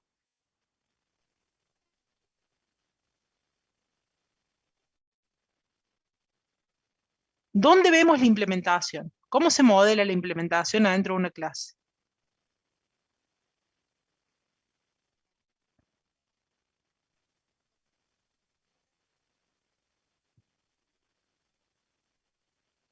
¿Alguien sabe? La implementación, bien, acá dice Nahuel, se modela a través de los métodos, Franco también, perfecto, la implementación se modela a través de los métodos. ¿Y qué pasa con la implementación que modelamos en los métodos? ¿Qué pasa con ese código que escribimos adentro de los métodos? Y ¿Es ese visible código, hacia afuera? claro, no se puede ver, profe. Lo único que se ve es lo que te devuelve el método. Exacto, en realidad lo único que se ve es lo que se llama la asignatura de los métodos, que por ahí acá lo dice Nahuel. Solamente la asignatura, que es cómo le voy a pedir yo algo, cómo voy a invocar ese método y qué es lo que me devuelve, ¿sí? Ahora, ¿qué es lo que el método hace adentro? ¿Cuál es su implementación? Está oculta, digamos. ¿Y cuál es la ventaja de esto? Y la ventaja es que yo, digamos, desde otra clase, si yo necesito, desde otro objeto, si yo necesito invocar un determinado método, a mí no me importa si ese método, su implementación interna cambia, ¿sí? A la hora de hacer mantenimiento o a la hora de trabajar en escalar mi sistema, eso es transparente, porque ese ocultamiento de la información hace que de alguna manera mi sistema sea reusable, mantenible, escalable, porque simplemente yo muestro lo que tiene que ver con la asignatura de los métodos. ¿Se entiende? ¿Se acuerdan de esto?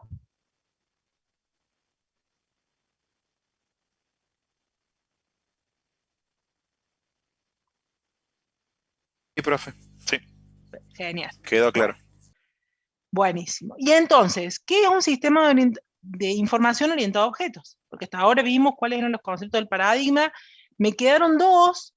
De estos cuatro que yo les decía, me quedó la modularidad y la jerarquía. La jerarquía la vamos a ver en un ratito, y la modularidad es el concepto básico de las clases. En realidad, cada clase en sí es un módulo, y ya vamos a ver que a medida que el sistema va escalando, o que vamos a construir distintos modelos, cada modelo va a trabajar con este concepto de módulo, ¿sí? Ya sea por una clase, o un conjunto de clases, o algunos otros elementos que después empiecen a aparecer, digamos. La jerarquía todavía no lo vimos, lo vamos a ver en un ratito, ¿sí? Entonces, ¿qué es un sistema orientado a objetos?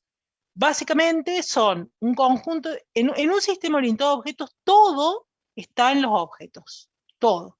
La estructura, el comportamiento, el valor de los atributos, todo está adentro de los objetos. Y entonces, ¿qué de lo que estuvimos viendo? Y por supuesto, digamos, está dentro de los objetos y de las relaciones que los objetos tienen entre sí. Entonces, en verdad, un sistema orientado a objetos es un conjunto de objetos que colaboran entre sí enviándose mensajes para lograr algo que solo no pueden hacer, ¿sí? ¿Cuál es la clave para diseñar un sistema orientado a objetos?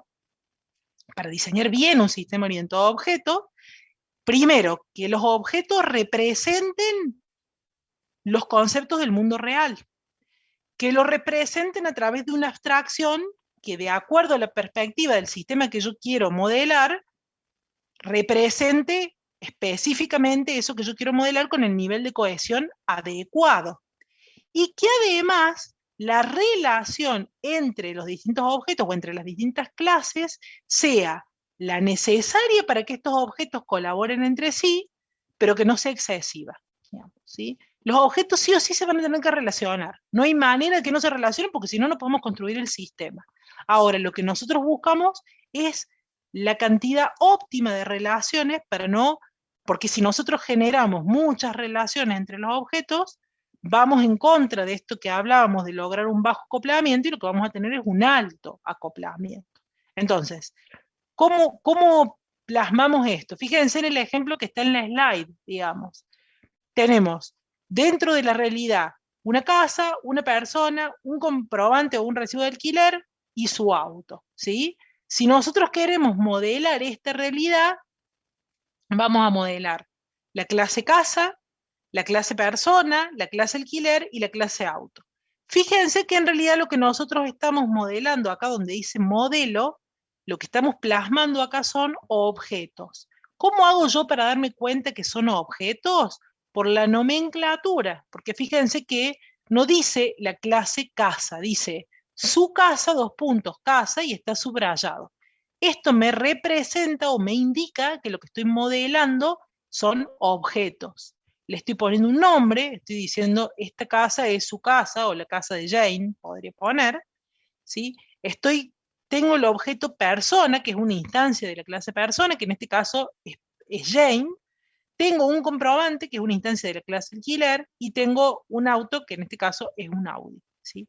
Fíjense que además de tener las clases y materializarla en instancias que son estos objetos, además tengo relaciones entre las clases, digamos. Tengo la relación entre la clase persona y la clase casa, tengo la relación entre la clase persona y la transacción de alquiler, y tengo la relación entre la transacción de alquiler y en este caso el auto, que será el auto que está alquilado, digamos, ¿sí? Fíjense que en realidad justamente tengo modelada esa representación de la realidad, pero en términos concretos. Por ahora, en este ejemplo no estamos poniendo ni estructura ni comportamiento, no sabemos demasiado, digamos, que es justamente la parte interesante de la abstracción, y es lo que ustedes van a repasar en la clase del miércoles con las chicas del práctico, ¿sí? Ahora, ¿se acuerdan que yo les dije que había 4 conceptos: abstracción, encapsulamiento, modularidad y jerarquía? Bueno, jerarquía tiene que ver con estas relaciones entre las clases, que acá, en este ejemplo, están plasmadas de una manera sencilla. Pero en realidad hay distintas relaciones entre las clases. Hay más relaciones de las que están acá en este slide, solamente que acá el propósito es mostrarles las relaciones que ustedes ya conocen, que seguramente han visto en ASI, que podemos clasificarlas en relaciones jerárquicas y no jerárquicas. Las relaciones jerárquicas son la generalización, también conocida como herencia, es lo que ustedes han visto como herencia, la agregación o composición, en donde la composición, si se quiere, es un tipo de agregación más estricta, se usa menos, y la relación no jerárquica, la asociación, que les diría que es la relación que más vamos a utilizar. Vamos a hacer un repasito entre las distintas relaciones. La primera jerarquía, que tiene que ver con la generalización o la herencia, digamos, fue una de las premisas básicas, una de las relaciones básicas que empezaron cuando surgió el paradigma orientado a objetos. Y su razón de ser, ¿para qué se les ocurre que se puede haber pensado en crear la herencia? ¿Para lograr qué? Para reducir código.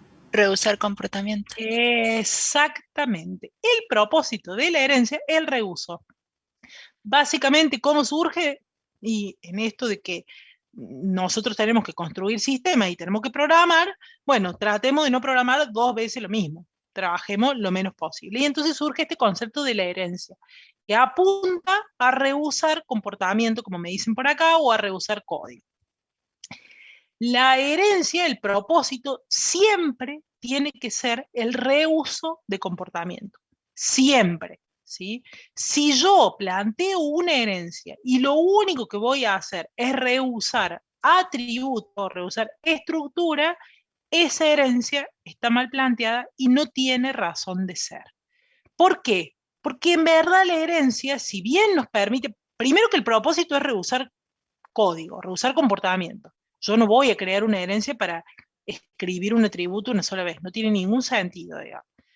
Ahora, además, y ya lo vamos a ver después, la herencia tiene otros problemas, así como tiene de bueno que me permite reusar código y la voy a usar para eso, tiene otros inconvenientes que básicamente tienen que ver con el acoplamiento, es algo que ya lo vamos a ver bastante cuando hacemos el diseño, y que en verdad yo tengo que reusar suficiente código como para que me compense los problemas que me trae por usar este tipo de relación. Entonces, siempre apunta a reusar comportamiento. Por ejemplo, en este ejemplo que está en la slide, fíjense, nosotros tenemos cuenta bancaria, tenemos caja de ahorro y cuenta corriente.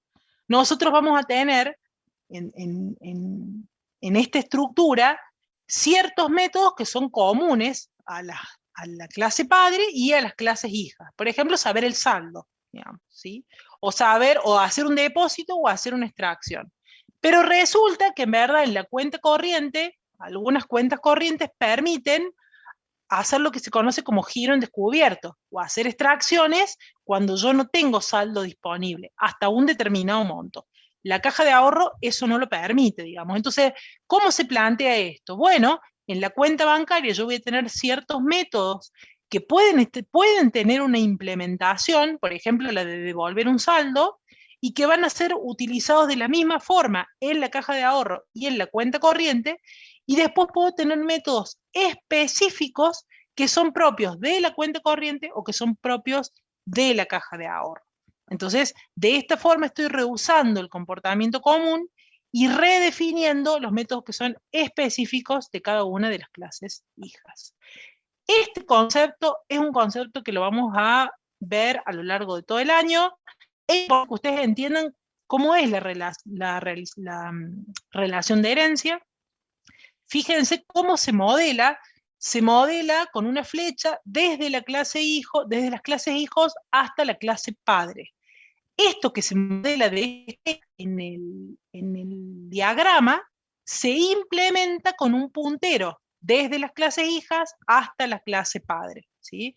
La clase hija va a buscar a la clase padre el comportamiento que no tiene definido. Por ejemplo, fíjense, la clase caja de ahorro no tiene definido el comportamiento del método de devolver saldo. Entonces va a ir a buscarlo con un puntero a la clase padre que sí lo tiene definido, ¿sí? Esto se materializa a través de un puntero. En la relación de herencia, la navegabilidad ya está definida. Siempre los hijos conocen al padre. Siempre, digamos. No tienen que ponerse a pensar ustedes hacia dónde va el sentido de la flecha, porque siempre tiene esta dirección, ¿sí? Cosa que no va a ocurrir, por ejemplo, en la relación de asociación, que es la que vamos a ver después.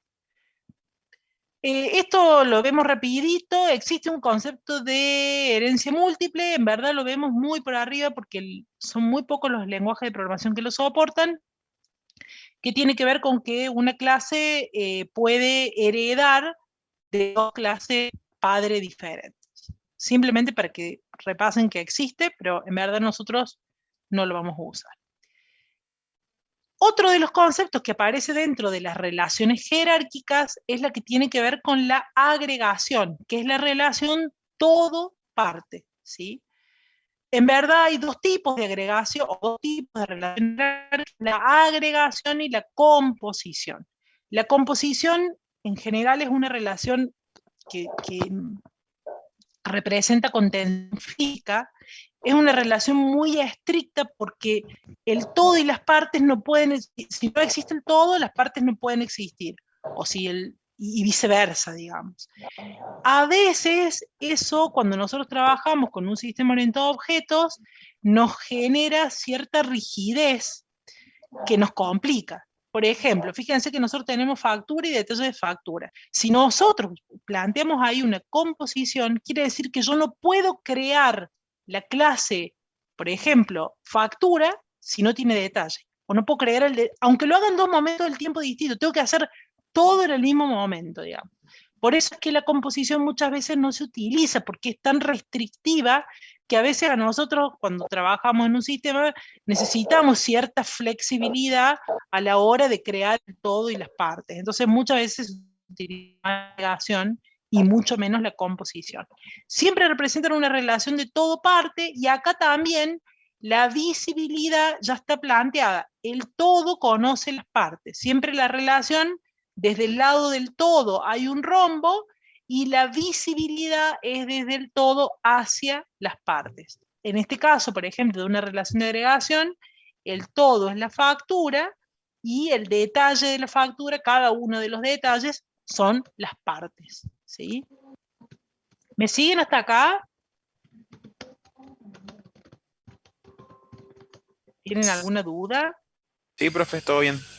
¿Estamos bien? Okay. Bien. Entonces, hasta ahora vimos las dos relaciones jerárquicas, la generalización, que le llamamos herencia, y la agregación. Insisto, digamos, hay más relaciones. Nosotros por ahora solamente estamos viendo las que ustedes ya vieron en ASCII y que les van a hacer falta para modelar el dominio del problema, ¿sí? Pero hay otras también, no solamente estas. Y finalmente la asociación, que es la relación más común, la que ustedes más van a usar cuando modelen el dominio del problema, que es la relación entre dos clases, ¿sí? La relación de asociación es lo que nos da la visibilidad para saber entre un objeto y otro cuando un objeto puede invocar a los métodos de otro. Es decir, si yo tengo una entidad, como en este ejemplo, conductor, y tengo una entidad licencia, la relación entre conductor y licencia, si yo lo planteo como está acá, con esa navegabilidad, lo tengo con esa navegabilidad, ¿qué me dice esto? Esto me dice que el conductor va a ser capaz de invocar, que la clase conductor, los objetos de conductor, van a ser capaces de invocar los métodos de la clase licencia, ¿sí? Por ejemplo, fíjense, el conductor tiene acá, digamos, como método, cuántas infracciones en periodo, ese método que tiene el conductor podrá invocar a cuántas infracciones en periodo de licencia para poder hacer ese cálculo a partir de la información que la licencia pueda proveer, ¿sí? Las relaciones de asociación van siempre en el sentido de, tienen un solo sentido, son unidireccionales, van de una clase hacia la otra. En este ejemplo, van desde conductor hacia licencia. La navegabilidad queda identificada por el sentido de la dirección de la flecha, y además ese sentido de dirección de la flecha es lo que me está determinando de una manera intrínseca lo que se conoce como atributo por referencia. ¿Qué quiere decir? Que en realidad, que en verdad, la clase conductor tiene un atributo por referencia, que es un puntero, que apunta a la clase licencia, ¿sí? Nosotros dentro de la estructura, y esto es algo que es importante para cuando trabajen ustedes en clase, dentro de la estructura de conductor, los atributos que vamos a poner en la estructura, que los vamos a escribir, son los atributos por valor. Los atributos por referencia, en este caso el atributo licencia es un atributo por referencia, no los vamos a escribir adentro de la clase para que la clase no se nos haga tan pesada, sino que simplemente lo vamos a identificar con la relación de asociación, que es la que modela el puntero, y poniéndole el nombre del atributo arriba de la relación de asociación. No lo vamos a poner adentro de la clase. No vamos a poner acá un atributo que sea licencia, licencia. No lo vamos a poner solamente dentro de la relación de asociación. Es simplemente, chicos, por una cuestión de mayor claridad a la hora de modelar de armar el modelo de dominio, porque si no, realmente queda como muy pesado, ¿sí? Las relaciones son unidireccionales. ¿Qué quiere decir? Que cuando yo defino la navegabilidad, el sentido de la flecha va de una clase hacia la otra, no tiene ida y vuelta, y lo que yo tengo que pensar cuando defino el sentido de la dirección, que es una de las cosas que siempre más les cuesta cuando trabajan con el modelo de dominio del problema, es, para mí dominio, ¿qué es más común o qué es más necesario? ¿Que el conductor con sus licencias o que la licencia conozca el conductor al que pertenece? ¿Y cómo me doy cuenta cuál me conviene más? Tienen que pensar en los métodos. ¿Qué va a ser más común? ¿Que el conductor invoque métodos de licencia o que la licencia invoque métodos del conductor? Ustedes me dirán, y bueno, y puede ser que pase que los dos, que el conductor invoque método de licencia y que la licencia invoque método del conductor. Sí, puede pasar, y en ese caso voy a tener que definir dos asociaciones, una que vaya de conductor a licencia y otra que vaya de licencia a conductor. Lo que nosotros tratamos es que cuando ustedes construyan el modelo de dominio, hagan el esfuerzo de definir relaciones, de definir asociaciones unidireccionales. ¿Por qué? Porque eso me permite lograr esa comprensión del dominio del problema. Si después yo detecto que en un caso particular necesito plantear la asociación desde las dos, con las dos navegabilidades, las creo, pero siempre tengo que hacer el intento. ¿Cuál es el sentido para mi dominio del problema? ¿Cuál es el sentido más lógico de la asociación? Acuérdense que la asociación se implementa con un puntero, y que cada asociación y que cada puntero que yo pongo el acoplamiento, que era lo que habíamos dicho que tenía que ser bajo, que la relación entre las clases tenían que ser las menos posibles. Es decir, no me queda otra que las clases se relacionen entre sí, porque si las clases no se relacionan, no puedo construir un sistema orientado a objetos. Ahora, lo que yo voy a buscar es lograr construir ese sistema orientado a objetos con los objetos que se relacionen entre sí, tratando de hacer que esos objetos colaboren entre sí con la menor cantidad de relaciones posible. Es como ese jueguito, digamos, o este artilugio de decir, voy a tratar de identificar la menor cantidad de relaciones posibles entre las clases, pero asegurándome que las clases puedan hacer lo que yo quiero que hagan, digamos, básicamente. ¿Sí? ¿Me siguen hasta acá? Todos estos conceptos ya los han visto, ¿no es cierto? Perfecto. Bueno, vamos rapidito nos quedan un par de conceptos, prometo que no me voy a demorar mucho como para que los cerramos y terminamos la clase. Pero son un par de conceptos fundamentales. Uno de los conceptos fundamentales tiene que ver con el polimorfismo. El polimorfismo tiene que ver, y como su nombre lo indica, es maneras distintas, digamos, de hacer lo mismo, por decirlo de alguna manera, o maneras distintas de lograr. Y el concepto tiene que ver con que dependiendo, digamos, de quién ejecute un determinado método, ese método va a hacer cosas distintas. Cuando surge el paradigma orientado a objetos, allá en sus principios, se pensaba que el polimorfismo solo era posible a través de la herencia. Por ejemplo, en este caso, nosotros decimos, yo tengo un método que es saldo, ¿sí? O tengo un método que es lo que tiene que ver con extraer.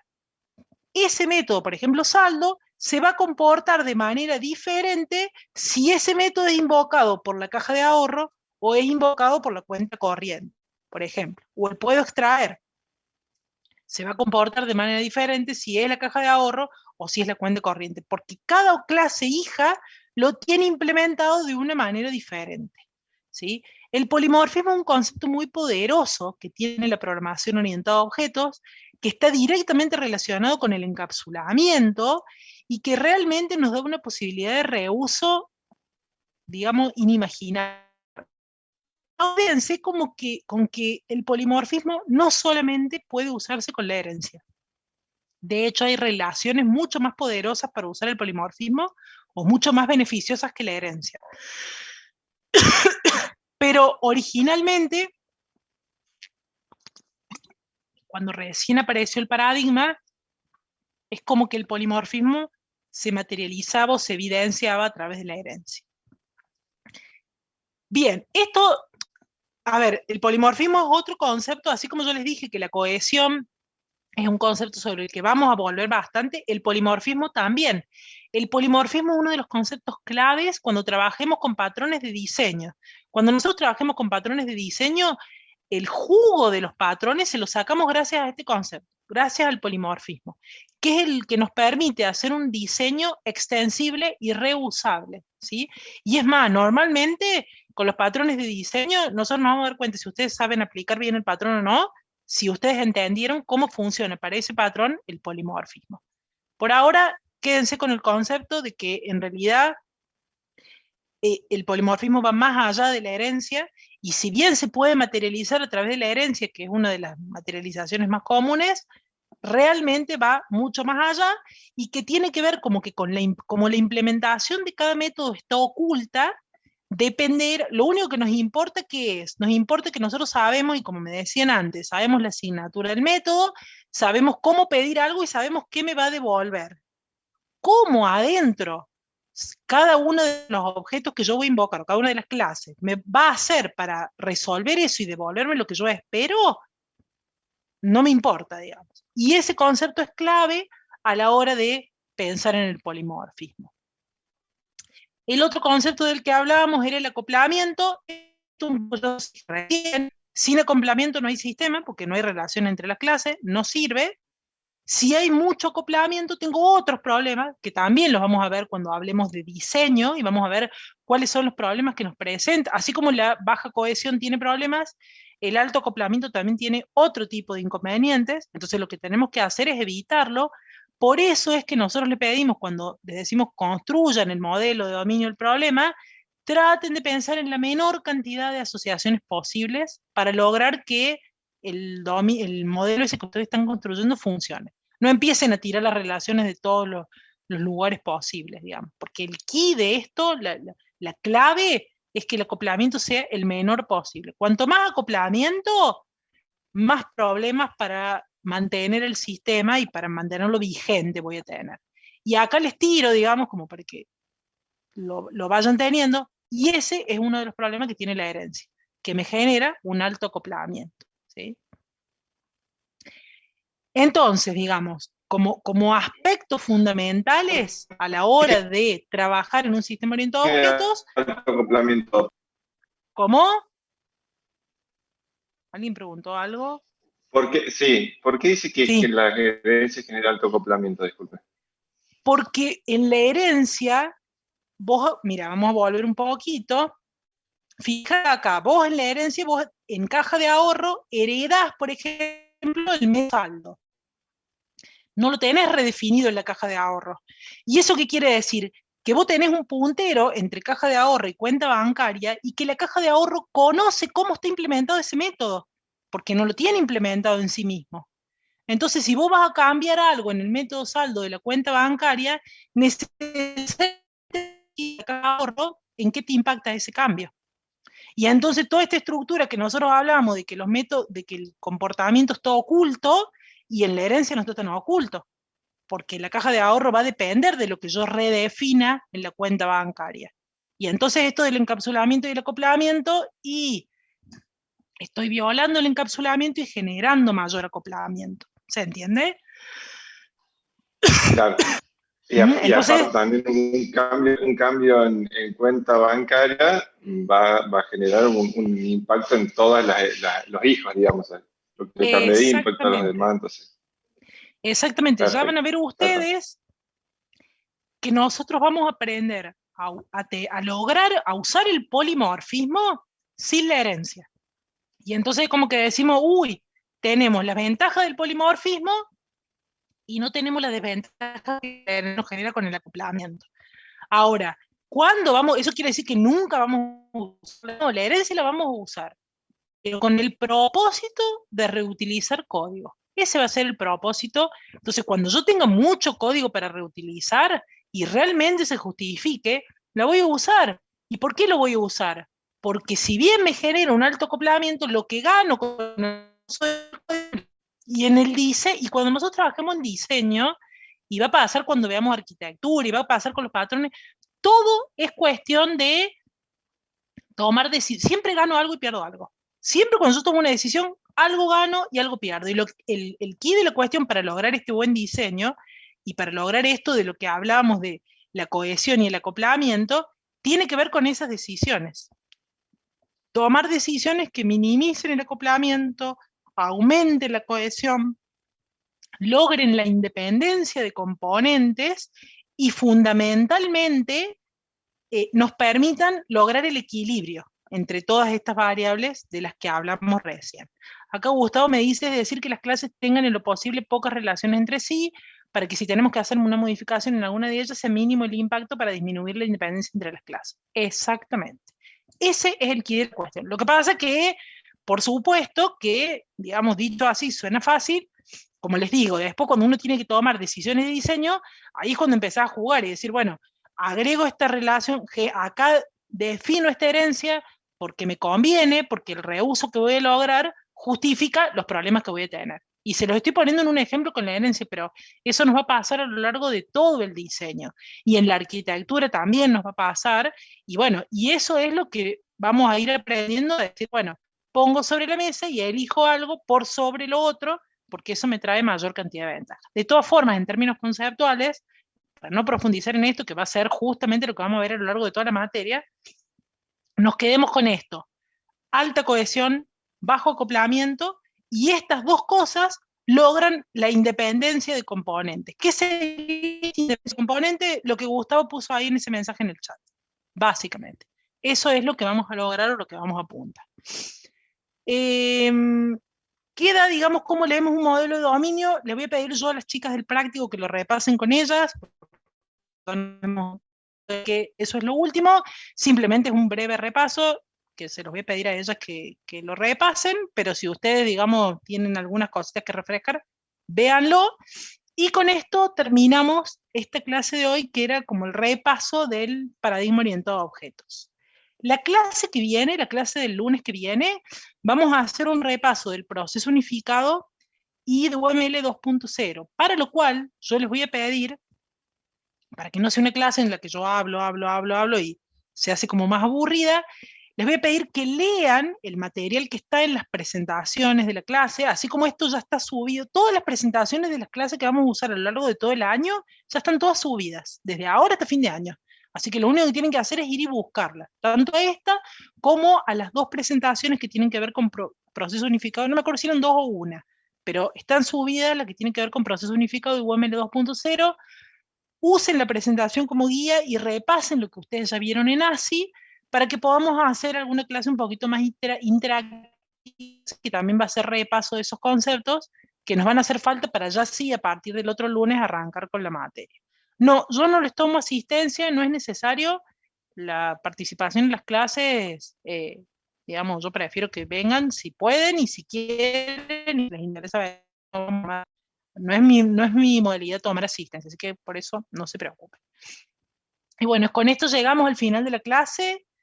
Espero no haberlos mareado, fue como bastante información, pero entiendo que muchas de estas cosas ustedes ya las saben. Y nos vemos el lunes que viene.